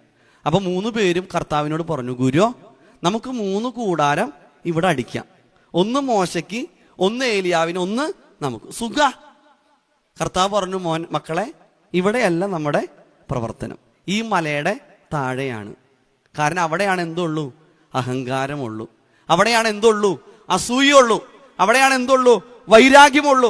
അവിടെയാണ് എന്തുള്ളൂ? കോപമുള്ളൂ. അവിടെയാണ് എന്തുള്ളൂ? ദുർമോഹമുള്ളൂ. അവിടെയാണ് എന്തുള്ളൂ? ജഡീകാസക്തിയുള്ളൂ.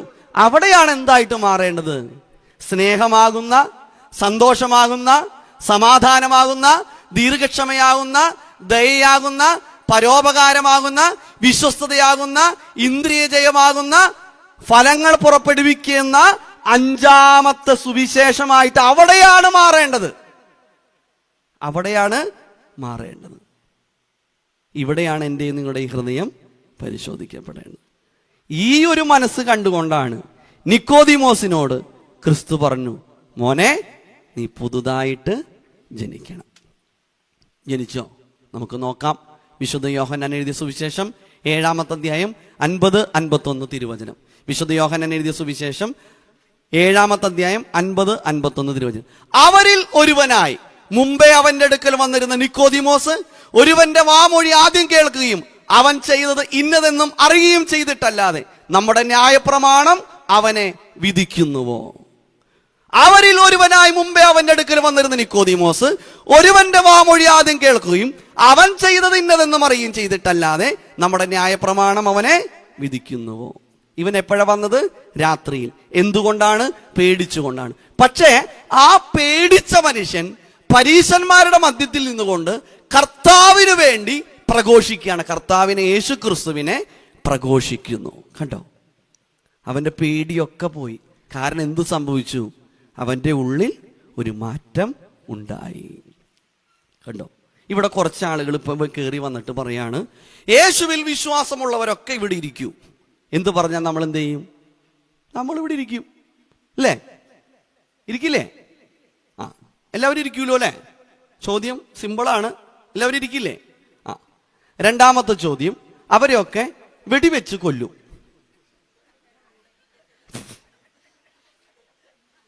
എത്ര പേരിരിക്കും? കസേരയൊക്കെ എടുത്ത് ഓട്ടം കാണും അല്ലേ? ഏതിലേ പോകും നമ്മൾ അല്ലേ? ആദ്യത്തെ ചോദ്യം സിമ്പിളാ, യേശുവിൽ സുഖാണ്, പിന്നെ യേശുവിൽ പിന്നെ ഞങ്ങൾ വിശ്വാസമാണ്. രണ്ടാമത്തെ ചോദ്യമാണ് പ്രിയപ്പെട്ടവരെ ഇച്ചിരി ബുദ്ധിമുട്ട്. അതുകൊണ്ടല്ല കർത്താവ് പറഞ്ഞേ, എന്നെ അനുഗമിക്കുവാൻ ഇച്ഛിച്ചാൽ തന്നെ ത്യജിച്ച് തന്റെ കുരിശെടുത്ത്, എന്റെ കുരിശെടുക്കുന്നവനാണ് ക്രിസ്ത്യാനി, കുരിശെടുക്കുന്നവൻ മാത്രമാണ് ക്രിസ്ത്യാനി. മനസ്സിലാവട്ടോ? കുരിശെടുക്കുന്നവനാണ് ക്രിസ്ത്യാനി, കുരിശെടുക്കുന്നവൻ മാത്രമാണ് ക്രിസ്ത്യാനി. കുരിശുണ്ടെങ്കിലേ കിരീടമുള്ളൂ, കുരിശുണ്ടെങ്കിലേ കിരീടമുള്ളൂ പ്രിയപ്പെട്ടവരെ. കണ്ടോ? അപ്പൊ ചോദ്യം പ്രത്യേകം നമ്മുടെ ജീവിതത്തിൽ പലപ്പോഴും അങ്ങനെയാണ്. ഇനി കഴിഞ്ഞോ നോക്കാം. കഴിഞ്ഞില്ല. വിശുദ്ധ യോഹന്നാൻ എഴുതിയ സുവിശേഷം 19-ാമത്തെ അധ്യായം 30-31 വാക്യം. വിശുദ്ധ യോഹന്നാൻ എഴുതിയ സുവിശേഷം 19-ാമത്തെ അധ്യായം 30-31 വാക്യത്തിൽ പറയുന്നു, രാത്രിയിൽ അവന്റെ അടുക്കൽ വന്ന് നിക്കോദിമോസ് ഏകദേശം 100 റാത്തൽ മൂറും അകിലും കൊണ്ടുള്ള ഒരു സുഗന്ധ കൂട്ടം കൊണ്ടുവന്നു. കർത്താവിന്റെ അടുക്കൽ എപ്പോഴാ വന്നത്? അതായത് എപ്പോഴത് വന്നത്? കർത്താവിന്റെ അടുത്ത് നിക്കോദിമോസ് എപ്പോഴാ വരണത്? രാത്രിയിലല്ല. അതായത് ഈ സമയത്ത് അതായത് എപ്പോഴാ നിക്കോദിമോസ് എപ്പോഴാ വരണേ? വിശുദ്ധ യോഹന്നാൻ 19-ന്റെ 30-31 വാക്യത്തിൽ അതല്ലേ വായിക്കണേ അല്ലേ? 39-40 വിശുദ്ധ യോഹന്നാൻ എഴുതിയ സുവിശേഷം 19-ന്റെ 39-40. നിക്കോദിമോസ് ഏകദേശം 100 റാത്തൽ മുകിലും അകിലും. എപ്പോഴത്? ഇത് എപ്പോഴാ സംഭവം? എപ്പോഴാ? യൗസേപ്പോടു നിക്കോദിമോ. ഈ പാട്ട് എപ്പോഴാ പാടണേ? പോയി, എല്ലാം പോയി. ഇതെപ്പോഴത്? കർത്താവിന്റെ കബറടക്ക സമയത്ത്. അപ്പൊ നിക്കോദിമോസിനെ എവിടെ കാണുന്നു? കർത്താവിന്റെ കബറടക്ക സമയത്ത് കാണുന്നു. രാത്രിയിൽ പേടിച്ചു വന്ന മനുഷ്യനോട് ക്രിസ്തു പറയാണ്, നീ വീണ്ടും ജനിക്കണം അല്ലേ? അവൻ വീണ്ടും ജനിച്ചോ അല്ലേ? അതുകൊണ്ടല്ലേ കർത്താവിനെ പരസ്യമായിട്ട് അവൻ പ്രഖ്യാപിക്കുക മാത്രമാണോ ചെയ്തേ? കർത്താവിന്റെ കബറടക്ക സമയത്ത് വരെ ഒരു രഹസ്യ ശിഷ്യനായിട്ട് ആര് മാറി? നിക്കോദിമോസ് മാറി. അവൻ വീണ്ടും ജനിച്ചു. അവിടെ പറയുന്ന ഗ്രീക്ക് വാക്ക് ഇങ്ങനെയാണ്, അനോഥൻ എന്ന ഗ്രീക്ക് വാക്ക് ഉപയോഗിക്കുന്നത്. അതായത് അനോഥൻ എന്ന വാക്കിന് രണ്ടർത്ഥമാണ്, എഗെയിൻ, എബവ്. ഇതിൽ എബവ് ആണ്. ഉന്നതത്തിൽ നിന്ന് ആർക്ക് ദൈവകൃപ കിട്ടി? ആർക്ക് കിട്ടി? നിക്കോദിമോസിന് കിട്ടി. നമ്മൾ വീണ്ടും ജനിച്ചവരാണോ? ആണ്. എപ്പോഴാണ്? വിശുദ്ധ മാമോദീസ എന്ന കൂദാശയിലൂടെ നമ്മൾ ക്രിസ്തുവിനോടും സഭയോടും നമ്മൾ ചേർക്കപ്പെട്ടവരാ അല്ലേ? മരണത്തിൽ നിന്ന് നമ്മൾ എന്ത് ചെയ്തു? നമ്മളൊരു പുതിയ ജീവൻ കിട്ടിയവരാണ് നമ്മൾ ഓരോരുത്തരും അല്ലേ?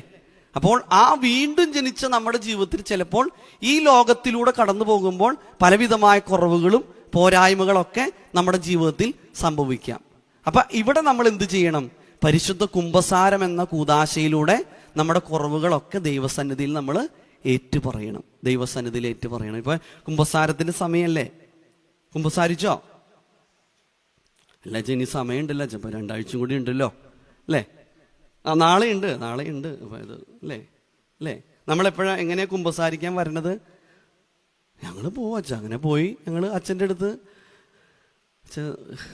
കള്ളം പറഞ്ഞിട്ടുണ്ട്, പിന്നെ ഇടയ്ക്ക് കുറ്റങ്ങളൊക്കെ ഇടയ്ക്ക് പറഞ്ഞിട്ടുണ്ട് അച്ഛ, പിന്നെ ഇടയ്ക്കൊക്കെ നുണ പറഞ്ഞിട്ടുണ്ട് ഇങ്ങനെ ഇടയ്ക്ക്, പിന്നെ കുശുമ്പൊക്കെ ഇടയ്ക്ക് ഉണ്ടായിട്ടുണ്ട് അച്ഛ. പിന്നെ അറിയാതെയും പിന്നെ അച്ഛന് ചോദിക്കാൻ പറ്റുമോ? വേറെ എന്തെങ്കിലും ഉണ്ടോ ചോദിക്കാൻ പറ്റുമോ? അപ്പം നിങ്ങൾ വിചാരിക്കും ഈ അച്ഛന് ഞങ്ങളുടെ പാപങ്ങൾ കേട്ടിട്ട് ഇത്രയും വലുതെന്ന്. അപ്പം പിന്നെ അച്ഛൻ എന്ത് പറയും? അറിയാതെയും മനസ്സുകൊണ്ട് മനസ്സൂടാതെയും അറിഞ്ഞും പറഞ്ഞതും വിസ്മരിച്ചു പോയത് എന്തായാലും കഴിയും. കാരണം അച്ഛൻ്റെ അടുത്ത് എന്താ, ചെറിയ പരൽമീൻ ഇട്ട് കൊടുക്കും, പിന്നിലും വലിയ മീൻ വെച്ചേക്കാം, അത് പറയില്ല. കാരണം അച്ഛൻ എന്ത് വിചാരിക്കും? ഇപ്പൊ നാളെയും കാണേണ്ടതല്ല, അച്ഛൻ്റെ മുഖത്ത് നോക്കി എന്ത് വിചാരിക്കും? ഇപ്പൊ അച്ഛൻ അങ്ങനെ എന്നെ കണ്ടാലും അതാണ് നമ്മുടെ ചിന്ത. അത് ഏറ്റവും വലിയ തെറ്റാ പ്രിയപ്പെട്ടവരെ. ഇപ്പം അച്ഛൻ അങ്ങനെ നിങ്ങൾക്ക് മനസ്സിലാകാൻ വേണ്ടിയിട്ട് അച്ഛൻ പറയാം, നമുക്കിവിടെ ഒരു എനിക്കിപ്പോൾ ഇവിടെ മുഴയുണ്ടെന്ന് വിചാരിച്ചു. അപ്പം ഞാൻ ഡോക്ടറെ കാണിക്കാൻ വേണ്ടി ചെന്നു. ഡോക്ടറെ കാണിക്കാൻ ചെന്നപ്പോൾ എൻ്റെ കൂടെ പഠിച്ച +2 പഠിച്ച കൂട്ടുകാരിയാണ് ഡോക്ടറായിട്ടിരിക്കണേ. അപ്പോൾ അവൾ എന്നെ കണ്ട വഴി, എടാ നോബിളെ നീ അച്ഛനായോ? എങ്ങനെ നടന്നവനാടാ, നിന്നെ ആരാ അച്ഛനാക്കിയേ? അപ്പം അങ്ങനെ സൗഹൃദ സംഭാഷണമൊക്കെ കഴിഞ്ഞു. സൗഹൃദ സംഭാഷണം കഴിഞ്ഞു കഴിഞ്ഞപ്പോൾ എന്നോട് അവൾ ചോദിച്ചു, എന്തിനാ നീ ഇപ്പോൾ വന്നേപ്പേ? എടി അതെ ഇവിടെ ഒരു മുഴയുണ്ട്, ആ മുഴയൊന്ന് കാണിക്കാൻ വേണ്ടി വന്നതാ. ആണോ? അന്നൊരു കാര്യം ചെയ്യുന്ന, ആ ടേബിളുമൊക്കെ കയറി കിടന്നിട്ട് ആ പാൻറ്റിൻ്റെ ഹുക്കും സിബൊന്നും അഴിച്ചേ. എടി അതെ എനിക്ക് മുഴയൊന്നും ചില സമയത്ത് കുഴപ്പം, എനിക്ക് തലവേദന. എടി തലവേദനയാണ് എനിക്ക്. അല്ല മുഴ അല്ല തലവേദന. എന്നാൽ ശരി, ഈ മരുന്ന് കഴിച്ചാൽ മതി കേട്ടോ. മുഴ മാറുമോ? മുഴ മാറുമോ? മുഴ മാറണമെങ്കിൽ മുഴ കാണിച്ചു കൊടുക്കണം. കാരണം മുഴ കാണിക്കില്ല. മുഴ കാണിക്കണം എങ്ങനെയാ? സന്തോഷച്ച പിന്നെ ഇപ്പം എന്ത് വിചാരിക്കും? ഇതാണ് നമ്മുടെ കുഴപ്പം. നാളെ അച്ഛനെ കാണേണ്ടതല്ലേ? അച്ഛൻ നാളെ മാറിപ്പോവാണെങ്കിൽ പിന്നെയും കുഴപ്പമില്ല, പക്ഷെ അച്ഛനെ വീണ്ടും കാണണല്ലോ. ഇതാണ് കുഴപ്പം. മുഴ ഇന്ന് പലരുടെയും മുഴ മാറിയിട്ടിരിക്കുക. ഇന്ന് തലവേദനയ്ക്കുള്ള ഗുളിക കഴിക്കണുള്ളൂ. വീട്ടിൽ അനുഗ്രഹം ഉണ്ടാവുമോ? സഭ ഒരു പുരോഹിതൻ എന്തിന് ദേവാലയത്തിലേക്ക്? സഭയുടെ പ്രതിനിധിയാണ് ഒരു വൈദികൻ. ദൈവത്തിന്റെ പ്രതിപുരുഷനായിട്ടാണ് അവിടെ ഇരിക്കുന്നത്. ആ പ്രതിപുരുഷനോടാണ് നിങ്ങൾ പാപങ്ങൾ ഏറ്റുപറയേണ്ടത്. അപ്പോഴാണ് കർത്താവ് മോചിക്കുന്നത്. പ്രിയപ്പെട്ടവരെ, പാപങ്ങൾ മോചിക്കുമ്പോൾ തന്നെ ഭയങ്കരമായ വിടുതൽ നമ്മുടെ ജീവിതത്തിൽ ഉണ്ടാകും. നിക്കോദിമോസിന്റെ ജീവിതത്തിൽ ഒരു പുതുക്കമുണ്ടായി. നമ്മുടെ ജീവിതത്തിൽ എന്തുണ്ടാവണം? ഒരു പുതുക്കത്തിന്റെ അനുഭവം ഉണ്ടാകണം. ഇതിനെ പറയുന്ന പേരാണ് മാനസാന്തരം. മാനസാന്തരം എന്ന് പറഞ്ഞാൽ ഒരു മനസ്സ് തിരിയുക, അതായത് മനം മാറുക. മാനസാന്തരം എന്ന് പറയുന്നത് തിരിച്ചറിവാണ്. തെറ്റുപറ്റിയോ നമ്മൾ എന്ത് ചെയ്യണം? തിരുത്തണം. അല്ലേ? തിരുത്തണം. തെറ്റുപറ്റിയാൽ നമ്മൾ എന്ത് ചെയ്യണം? തിരുത്തണം. ഒരിക്കലും ഒരാള് ഡോക്ടറെ അടുത്ത് ചെവി പൊള്ളിയിട്ട് ചെന്നു. ഡോക്ടർ ചോദിച്ചു, എന്ത് പറ്റി? എൻ്റെ സാറൊന്നും പറയണ്ട, ഞാൻ അയൺ ചെയ്തുകൊണ്ടിരിക്കുകയായിരുന്നു. അപ്പം എൻ്റെ സുഹൃത്ത് ഫോൺ വിളിച്ചു. ഫോണാണെന്ന് വിചാരിച്ച് തേപ്പറ്റി എടുത്ത് ചെവിയിൽ വെച്ചാന്ന്. അപ്പം മറ്റേ സൈഡിലുണ്ടല്ലോ, ഒന്നും പറയണ്ട, ആ വൃത്തികെട്ടവൻ വീണ്ടും വിളിച്ചു. ഞാൻ വീണ്ടും എടുത്തു വെച്ചു. കണ്ടോ? തിരുത്താൻ തയ്യാറല്ല പ്രിയപ്പെട്ടവരെ. കണ്ടോ? ഞാൻ പണ്ട് ഒരു പള്ളിയിൽ പ്രസംഗിക്കാൻ ചെന്ന് കഴിഞ്ഞപ്പോൾ ഞാനൊരു പെരുന്നാളിന് പ്രസംഗിച്ചതിൻ്റെ അതുകൊണ്ടാണ് എന്നെ അവർ കൺവെൻഷന് വിളിച്ചത്. അപ്പം ഞാൻ അവിടെ ചെന്ന് 1-ാമത്തെ ദിവസം ഇങ്ങനെ പ്രസംഗിച്ചു. 2-ാമത്തെ ദിവസം ഞാൻ അങ്ങനെ ചായ കുടിച്ചുകൊണ്ടിരിക്കുന്ന സമയത്ത് ഒരു 8-ാം ക്ലാസ്സിലൊരു പയ്യൻ വന്നിട്ട് എന്നോട് പറഞ്ഞു, അച്ഛാ സുഖമാണോ? പിന്നെ സുഖം. അച്ഛൻ ഒരു കാര്യം പറയട്ടെ? പറയടാ. അച്ഛൻ ഇന്നാൾ പള്ളിയിൽ പെരുന്നാളിന് വന്നപ്പോൾ പ്രസംഗത്തിൽ പറഞ്ഞ പല കഥകൾ ഇന്നലെ പറഞ്ഞു എന്ന്. ഇടിവെട്ട് ഏറ്റോണായിപ്പോയി. കുറേ നാളുകൾക്ക് മുമ്പ് പറഞ്ഞ കാര്യമാണ്. 8-ാം ക്ലാസ്സിൽ പഠിക്കുന്ന കൊച്ച്. അപ്പം എനിക്ക് മനസ്സിലായി, എനിക്ക് തിരുത്താനുള്ളൊരു മുഖാന്തരമായിരുന്നു പ്രിയപ്പെട്ടവർ. തിരുത്തണം. നമ്മുടെ ജീവിതത്തിൽ തിരുത്തിക്കോ, ദൈവം നമ്മളെ അനുഗ്രഹിക്കും. അങ്ങനെ നമ്മുടെ ജീവിതത്തിൽ ഒരു തിരുത്തലുണ്ടാകട്ടെ, ആത്മാർത്ഥമായിട്ട് പ്രാർത്ഥിക്കുകയാണ്. ഒരു കാര്യം കൂടെ അച്ഛൻ പറയാണ്. അങ്ങനെ തിരുത്തിയ ഒരാളാണ് ആര്? സക്കായി. അല്ലേ? സക്കായി ഇങ്ങനെ മരത്തിൻ്റെ മുകളിൽ കയറിയിരിക്കുന്ന സമയത്ത്, എന്തുകൊണ്ടാണ് മരത്തിൽ മുകളിൽ കയറിയിരിക്കാൻ കാരണം?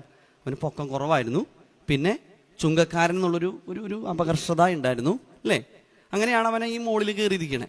അപ്പം അതുവഴിയാണ് കർത്താവ് വന്നിട്ട് പറഞ്ഞു, സക്കായി ഇങ്ങോട്ട് വന്നടാ, ഇങ്ങോട്ട് വന്നേ, നീ ഇവിടെ ഇരുന്നേ, ഞാൻ കുറച്ച് കാര്യങ്ങൾ പറഞ്ഞു തരാണ്ട്. ഒരു 1.5 മണിക്കൂർ അങ്ങോട്ട് ദൈവവചനം അങ്ങോട്ട് പറഞ്ഞോ? ഇല്ല. അവനോട് എന്താ പറഞ്ഞേ? എടാ, നിന്റെ പൊക്കക്കുറവ് എനിക്കറിയാടാ, നിന്റെ കുറവ് എനിക്കറിയാം. ഈ കുറവോടുകൂടെ നിന്നെ ഞാൻ അംഗീകരിക്കുന്നു. ഇന്ന് ഞാൻ നിന്റെ വീട്ടിൽ വരാണ്ട. നിന്റെ കുറവ് എനിക്ക് അറിയാന്ന്, നിന്റെ പോരായ്മ എനിക്കറിയാം. ഈ കുറവിനെയും പോരായ്മേനെയും ഞാൻ മനസ്സിലാക്കിയിട്ടാണ് ഇന്ന് നിന്റെ വീട്ടിലേക്ക് വരാൻ ഞാൻ ആഗ്രഹിക്കുന്നത്. ഇന്ന് നിങ്ങളോട് ഇത് തന്നെ പറയണേ, മക്കളെ, നിങ്ങളുടെ കുറവ് എനിക്കറിയാം, നിന്റെ പോരായ്മ എനിക്കറിയാം. ഇന്ന് ഞാൻ നിന്റെ വീട്ടിൽ വരാൻ ആഗ്രഹിക്കുന്നു. ഉൽപ്പത്തി 2:18 പറയുന്നു, മനുഷ്യൻ ഏകനായിരിക്കുന്ന അന്നല്ല ഞാൻ തക്കതായ ആണോ? ആണോ? ഇങ്ങനെ പോവാച്ചാ അല്ലേ? ഇങ്ങനെ പോവാ. എന്താ അച്ഛാ, ഇനിയിപ്പോ മാറ്റിയെടുക്കാൻ പറ്റില്ലല്ലോ. ഇപ്പൊ സൂപ്പർ മാർക്കറ്റിൽ കൊണ്ടുപോയി ഇപ്പൊ മാറ്റിയെടുക്കണോന്നും പറ്റില്ലല്ലോ അല്ലേ? ചിലരിങ്ങനെയാണ്. ഒരു സന്തോഷം ഉണ്ടോ? ഒരു സന്തോഷമില്ല. സമാധാനമുണ്ട്. ഇങ്ങനെ പോവാ. നമ്മൾ ഈ വള്ളം ഉണ്ടാക്കിയിട്ടില്ലേ ഈ കടലാസ് കൊണ്ട്, എന്നിട്ട് വെള്ളത്തിലിടും. അപ്പം നമ്മൾ എന്ത് ചെയ്യും? ഈ വെള്ളത്തിൽ ഇങ്ങനെ പതുക്കനെ തട്ടിക്കൊടുക്കും അല്ലേ? അപ്പം ആ തട്ടിക്കൊടുക്കലാണ് എന്ത് ചെയ്യണേ? ഈ വള്ളം നീങ്ങണേ. ഇന്ന് പലരുടെയും കുടുംബം ഇങ്ങനെയാ. പക്ഷെ പള്ളി വരുമെന്ന് നമുക്ക് മനസ്സിലാക്കാൻ പറ്റില്ലേ ഇവര് പക്ഷെ വീട്ടിൽ ചെല്ലുമ്പോൾ അറിയാം, ഒരുമിച്ചുള്ള സംസാരം ഇല്ല, ഒരുമിച്ചുള്ള പ്രാർത്ഥനയില്ല, ഒരുമിച്ചിരുന്നുള്ള ഭക്ഷണം കഴിപ്പില്ല. ഇന്ന് എത്ര പേരുടെ വീട്ടിലിതുണ്ട്? ഒരുമിച്ചുള്ള പ്രാർത്ഥനയുണ്ടോ? ഒരുമിച്ചിരുന്ന് ഭക്ഷണം കഴിക്കാറുണ്ടോ? ചിലര് ടി വിയുടെ മുന്നിലാ, ചിലര് മൊബൈൽ ഫോൺ അവിടെ എടുത്തു വയ്ക്കും. ഈ തോണ്ടല അല്ലേ? ഇതൊക്കെ ബഹുമാനക്കുറവ് പ്രിയപ്പെട്ടവരെ. ഒരുമിച്ചുള്ള സംസാരം ഉണ്ടോ? ഇല്ല അല്ലേ? പിന്നെ ഞങ്ങൾ പറയാറുണ്ട് അച്ഛാ, 10 കിലോ അരി, പഞ്ചസാര, ഉള്ളി ഇതൊക്കെ മേടിച്ചുകൊണ്ടിരാനും പറയാണ്ട്. അല്ലാതെ മനസ്സ് തുറന്ന് സംസാരിക്കാറുണ്ടോ? ഉണ്ടോ? ഇവിടെയാണ് നമ്മുടെ ജീവിതം. നമ്മുടെ ചിലരിങ്ങനെയാ, കുറവാ. എന്ന് ഈ വീട്ടിൽ കയറി വന്നു അന്ന് തുടങ്ങിയത് ഈ കഷ്ടപ്പാട്. എന്ത് നാശം പിടിക്കാൻ വേണ്ടിയിട്ട് ഇങ്ങോട്ട് അല്ലേ? ചിലർ അങ്ങനെ പറയും. ഈ പെറുപെറുപ്പുള്ളൂ, പരിഭവങ്ങള് ഇതുള്ളൂ. എത്ര എത്ര നല്ല ആലോചന വന്നത്, പക്ഷെ എനിക്ക് കിട്ടിയത് ഇതുപോലൊരു അല്ലേ? പലരും അങ്ങനെയാ, ഈ പിറുപിറുപ്പില. ഹന്നാനെ കുറിച്ച് കേട്ടിട്ടുണ്ടോ? ഹന്ന, എൽക്കാന എന്ന് പറയുന്ന ഭാര്യ, 2 ഭാര്യമാരിൽ ഒരാളായിരുന്നു ഹന്ന. ഹന്നായ്ക്ക് മക്കളുണ്ടായിരുന്നില്ല, പെനിന്നാക്കി മക്കളുണ്ടായിരുന്നു. ഈ പെനിന്ന മക്കളെയും കൊണ്ട് ആരുടെ മുൻപില്? മക്കളില്ലാത്ത ഹന്നയുടെ മുൻപിൽ. എന്തായിരിക്കും അവളുടെ ഒരു അവസ്ഥ? അങ്ങനെ അവള് ദുഃഖിച്ച് ഇരിക്കുമ്പോണ്ടല്ലോ, എൽക്കാന ചെന്നിട്ട് കെട്ടിപ്പിടിച്ചിട്ട് പറഞ്ഞു, എടി നീ എന്തിനടി വിഷമിക്കണേ? 10 പുത്രന്മാരെക്കാൾ ഞാനുണ്ടല്ലോടി, നീ എന്തിനാ വിഷമിക്കണേ? ഞാനുണ്ടറി. നമ്മുടെ അച്ചായൻ വിഷമിച്ചിരിക്കുമ്പോ എന്ത് ചെയ്യണം? അച്ചായ എന്തിനാ അച്ചായ വിഷമിക്കണേ? കണ്ടോ ചിരിക്കണ? കണ്ടോ? ഒന്നുമില്ല, എനിക്ക് മനസ്സിലായി, ഈ ചിരിയിലുണ്ട്. നമ്മുടെ ഭാര്യ വിഷമിച്ചിരിക്കുമ്പോ ചേർത്ത് പിടിക്കണമെന്ന്. കണ്ടോ? നമ്മൾ പക്ഷെ കണ്ടീഷൻ വെച്ചിട്ടാ. ഇങ്ങനെയാണെങ്കിൽ അല്ലേ, നമ്മൾ ഒരു കാര്യം നമ്മൾ കണ്ടീഷൻ വെക്കാണ്, നിങ്ങൾ ഇങ്ങനെ നടക്കണം, ഇങ്ങനെ വേണം, നീ കറക്റ്റ് സമയത്ത് ഇവിടെ വന്നില്ലെങ്കിട്ടില്ല. നീ എന്താ ഫോൺ എടുക്കാത്ത? ഞാൻ വിളിക്കുമ്പോ എന്താ ഫോൺ എടുക്കാത്ത? നമ്മുടെ കാര്യങ്ങൾ ഇങ്ങനെ വല്ലത്. ഞാൻ വിളിക്കുമ്പോ നീ എടുക്കണം, എടുത്തില്ലെങ്ങ അല്ലേ? കണ്ടീഷൻ വെക്ക. ഇത് വ്യവസ്ഥ വെച്ചിട്ടുള്ള സ്നേഹമാണ്. ആണോ വേണ്ടേ?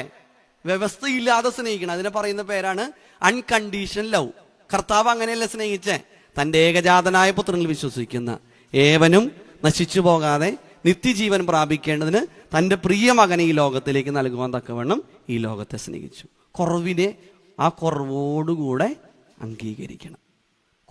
കുറവോടുകൂടെ അംഗീകരിക്കും. കാരണം 2 വ്യത്യസ്ത സമൂഹത്തിൽ ജനിച്ചു വളർന്ന 2 പേരെ ഒട്ടിച്ച് ചേർക്കുമ്പോ കുഴപ്പാ. എന്തെങ്കിലുമൊക്കെ കുഴപ്പമുണ്ടാവും. ആ കുറവിനെ എന്ത് ചെയ്യണം? അംഗീകരിക്കണം. ഇപ്പൊ കഴിഞ്ഞ ഡിസംബർ 2-ാമത്തെ ആഴ്ച പള്ളിയിൽ ഒരു ചാപ്പലിൽ അച്ഛൻ കുർബാനയ്ക്ക് പോയി. ഞാൻ ഇത് പറഞ്ഞ് നിർത്തൂട്ടോ. അപ്പൊ ഞാൻ കുർബാന കഴിഞ്ഞ് വീട്ടിൽ ചെന്നപ്പോൾ എൻ്റെ ഭാര്യയുടെ മുഖം കടന്നൽ കൂട് കുത്തിക്കൊണ്ടിരിക്കുക. അപ്പൊ ഞാൻ വിചാരിച്ചു പെട്ടു. വളരെ സന്തോഷത്തോടെ വീട്ടിലേക്ക് കയറി ചെന്ന് അപ്പൊ എൻ്റെ ഭാര്യയുടെ മുഖം ആകെ ഇങ്ങനെ വിഷമിച്ചിരിക്കുക. അപ്പൊ ഞാൻ ചോദിച്ചു, എന്താ നിനക്ക് പറ്റിയേ? ഒന്ന് പറയുന്നു. എന്താ പറ്റിയപ്പേ? അവള് വീട്ടിലെന്തോ സംഭവിച്ചിട്ടുണ്ട്. അപ്പൊ പിന്നെ നോബിളച്ചൻ പിന്നെ പോയി. അത്ര നേരം നോബിളച്ചനായിരുന്നു, പിന്നെ നോബിളായി. അപ്പൊ നമ്മളിതിങ്ങനെ കാണിക്കുമ്പോൾ നമ്മൾ വിട്ടുകൊടുക്കാൻ പാടുവോ? നമ്മളാരാ?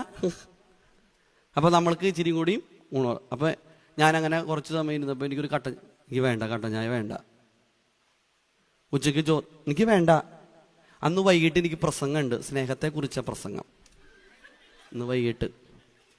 കാരണം ഈ പ്രാർത്ഥനാ വാരത്തിൻ്റെ ആഴ്ചയായിരുന്നത്. അപ്പോൾ എനിക്കൊരു ടോപ്പിക്ക് തന്നിട്ടുണ്ടായിരുന്നു ഒരു പള്ളിയിൽ പ്രസംഗിക്കാൻ.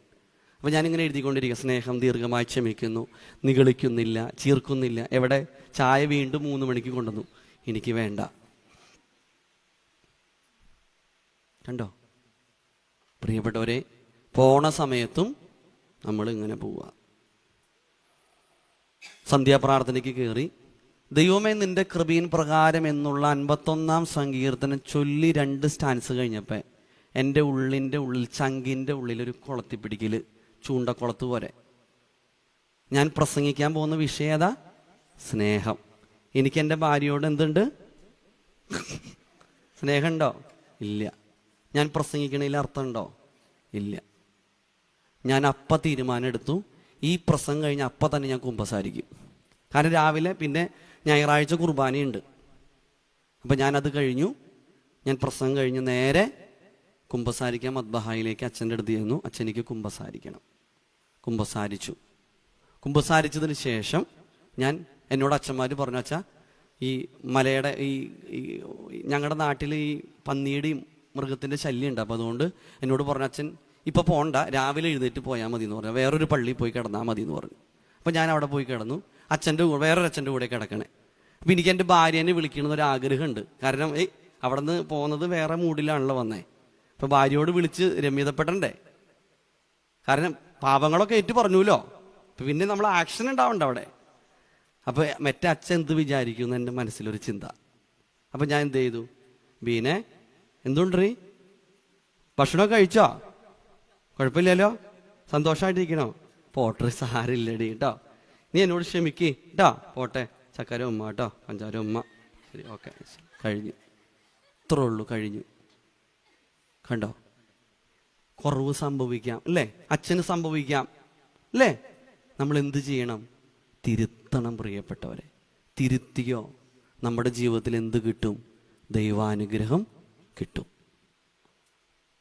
സക്കായിയുടെ ജീവിതത്തിൽ എന്ത് സംഭവിച്ചു? കർത്താവ് അവൻ്റെ വീട്ടിൽ ചെന്നു. വീട്ടിൽ ചെന്നപ്പോൾ എന്ത് സംഭവിച്ചു? ഏതൊരുവൻ ഞാൻ അപഹരിച്ചിട്ടുണ്ടോ 4 ഇരട്ടി തിരിച്ചു കൊടുക്കുന്നു, എൻ്റെ സമ്പത്തിൽ പകുതി ഞാൻ ദരിദ്രർക്ക് കൊടുക്കുന്നു. സക്കായി എന്താ പറഞ്ഞേ? അല്ല, യേശുക്രിസ്തു എന്ത് പറഞ്ഞു? നീയും അബ്രഹാമിൻ്റെ പുത്രനാകൊണ്ട് ഇന്ന് ഈ ഭവനത്തിന് രക്ഷ കൈവന്നിരിക്കുന്നു. കണ്ടോ, ആക്ഷൻ അവിടെ ഉണ്ടായി. കണ്ടോ, നമ്മുടെ ജീവിതത്തിൽ എന്തുണ്ടാവണം? ഈ ഒരു പ്രതിഫലനം ഉണ്ടാവണം. അപ്പോൾ അച്ഛൻ നിർത്താണ് കേട്ടോ, സമയമായി. എന്തൊക്കെ കാര്യങ്ങൾ അച്ഛൻ പറഞ്ഞേ? പോയി എല്ലാം പോയോ? വെടിക്കെട്ടായോ? അതായത് ഒന്നാമത് പറഞ്ഞ് തുറന്ന മനസ്സ് ഉണ്ടാവണം അല്ലേ? തുറന്ന മനസ്സുണ്ടാവണം. എപ്പോഴും ദൈവവചനം കേൾക്കാതിരിക്കുമ്പോൾ നമ്മൾ ശ്രദ്ധിക്കണം, തുറന്ന മനസ്സുണ്ടാവണം. 2, കർത്താവ് എന്നോട് വ്യക്തിപരമായും സംസാരിക്കണം. 3, കണ്ണ് തുറന്നിരിക്കണം, ആരും കണ്ണടച്ചില്ല. അടുത്ത ആശയം പറഞ്ഞത് നിക്കോദിമോസിനെ കുറിച്ചാണ്. ആരായിരുന്നു നിക്കോദിമോസ്? പരീശ പ്രമാണി അല്ലേ? പരീശൻ, യഹൂദ പ്രമാണി, സന്നിധി സംഘത്തിലെ അംഗം, പിന്നെ മതോപദേശം. ആ വ്യക്തിയോടാണ് കർത്താവ് പറഞ്ഞത്, നീ വീണ്ടും ജനിക്കണം.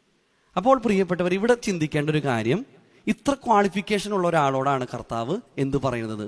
നീ വീണ്ടും ജനിക്കണമെന്ന് പറഞ്ഞത്. അപ്പോൾ സാധാരണക്കാരായ നമ്മളോട് എത്ര പ്രാവശ്യം പറഞ്ഞിട്ടുണ്ടാവും അല്ലേ? ഈ ലോകത്ത് എത്ര നാൾ ജീവിച്ചു എന്നുള്ളതിലല്ല, ജീവിച്ചിടത്തോളം കാലം എങ്ങനെ ജീവിക്കുന്നു എന്നുള്ളതാണ് പ്രധാനം. എങ്ങനെയാണ് നമ്മൾ ജീവിക്കേണ്ടത്? 5-ാമത്തെ സുവിശേഷമായിട്ട് മാറണം. 5-ാമത്തെ സുവിശേഷമായിട്ട് മാറണം. നമ്മുടെ പ്രിയപ്പെട്ടവരുടെ മുൻപിൽ എന്തുണ്ടാവണം? പുറമെയാണ് കർത്താവ് നോക്കുന്നത് അല്ലേ? ഹൃദയത്തിലാണ് കർത്താവ് നോക്കുന്നത്. 5-ാമത്തെ സുവിശേഷമായിട്ട് മാറണം. നിക്കോദിമോസിന്റെ ജീവിതത്തിൽ ഇത് സംഭവിച്ചു അല്ലേ? അതുകൊണ്ടാണ് കർത്താവിനെ പ്രഘോഷിക്കുന്നതും അതോടൊപ്പം തന്നെ കബറടക്ക സമയത്ത് ചെന്ന് കാണുന്നതും പ്രിയപ്പെട്ടവരെ. അപ്പോൾ നമ്മുടെ ജീവിതത്തിൽ മാനസാന്തരം ഉണ്ടാകണം. ഒരു തിരിച്ചറിവാണ് മാനസാന്തരം എന്ന് പറഞ്ഞാൽ. ഒരു തിരിച്ചറിവ്. തെറ്റുപറ്റിയോ, നമ്മളിന്ന് വേറെ വഴി കൂടെ ഒന്ന് പോകണം അല്ലേ? ജ്ഞാനികൾ കർത്താവിനെ കണ്ടപ്പോൾ ദൂതൻ വന്നിട്ട് പറഞ്ഞു, മക്കളെ, വന്ന വഴി കൂടെ പോരുത്, വേറെ വഴിയായിട്ട് പോകണം. അപ്പം ഇന്ന് നമ്മൾ പോകുന്നത് ഒരു പുതിയ കാഴ്ചപ്പാടോടുകൂടി ആയിരിക്കണം, ഒരു പുതിയ ദർശനത്തോടു കൂടി ആയിരിക്കണം. ഇനി മുതൽ നമ്മൾ പുതിയൊരു മനുഷ്യനായിട്ടാണ് ജീവിക്കുന്നത്. അപ്പം നാളെ മുതൽ നിങ്ങൾ കുമ്പസാരിക്കാൻ നന്നായിട്ട് ഒരുങ്ങി വേണം നിങ്ങൾ പോകാൻ. ഒരു പുതിയ അനുഭവം, നമ്മളൊരു പുതിയ അനുഭവത്തിൻ്റെ ഉടമകളായിട്ട് മാറുവാൻ നല്ലൊരു കുമ്പസാരം നിങ്ങൾ നടത്തണം പ്രിയപ്പെട്ടവരെ. പറഞ്ഞത് നിങ്ങൾക്ക് മനസ്സിലായി? എല്ലാവർക്കും മനസ്സിലായി? ഒരിക്കൽ ഒരു അച്ഛൻ്റെ അടുത്ത് ഒരു കൊച്ച് മഞ്ജു കൊടുത്തു. അപ്പം അച്ഛൻ പറഞ്ഞു, വേണ്ട. നിർബന്ധം സഹിക്ക് വയ്യാതെ അച്ഛനെടുത്ത് പോക്കലിലെടുത്തിട്ടു. കൊച്ചൊടുക്കത്തെ കരച്ചിൽ. ഈ കൊച്ചിനോട് പറഞ്ഞു വേണ്ടാന്ന്. കൊച്ച് കരഞ്ഞ് ടീച്ചറുടെ അടുത്ത് പോയിട്ട് പറഞ്ഞു, ടീച്ചറെ എൻ്റെ മഞ്ജു എടുത്ത് അച്ഛൻ പോക്കലിൽ എടുത്തിട്ട് ടീച്ചറെ എന്ന് പറഞ്ഞു. ടീച്ചർ ഒരു ചൂരലായിട്ട് അച്ഛൻ്റെ അടുത്ത് പറഞ്ഞു, അച്ഛൻ എന്തൊട്ട് പരിപാടി കാണിച്ചേ? ആ കൊച്ചിന് തിന്നാൻ കൊടുത്ത മഞ്ജു എടുത്ത് അച്ഛൻ പോക്കലിൽ എടുത്തിട്ടൂലേ? എൻ്റെ പൊന്ന് ടീച്ചർ, ഞാൻ ആ കൊച്ചിനോട് പറഞ്ഞത് വേണ്ടാന്ന്. നിർബന്ധം സഹിക്ക് വയ്യാതെ ഞാൻ പോക്കലിൽ എടുത്തിട്ടതാ. എന്തിനാ അച്ഛന് തന്നേന്നറിയാമോ? അതിൻ്റെ കവർ പൊളിച്ചു കൊടുക്കാൻ വേണ്ടിയിട്ടാ.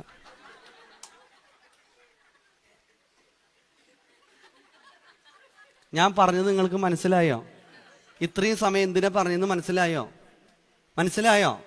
കേൾപ്പാൻ ചെവിയുണ്ടെങ്കിൽ കേൾക്കുക. പ്രാർത്ഥിക്കാം. കാരുണ്യവാനും സ്നേഹനിധിയുമായ വാഴ്ത്തപ്പെട്ട സ്വർഗ്ഗസ്ഥ നല്ല പിതാവേ, അനുഗ്രഹീതമായ ഈ നല്ല നിമിഷത്തിനായി ദൈവത്തോട് നന്ദി പറയുന്നു. കർത്താവേ, അങ്ങയുടെ മാറ്റമില്ലാത്ത വചനം ഈ കഴിഞ്ഞ നിമിഷങ്ങളിലൂടെ കേൾക്കുകയായിരുന്നു.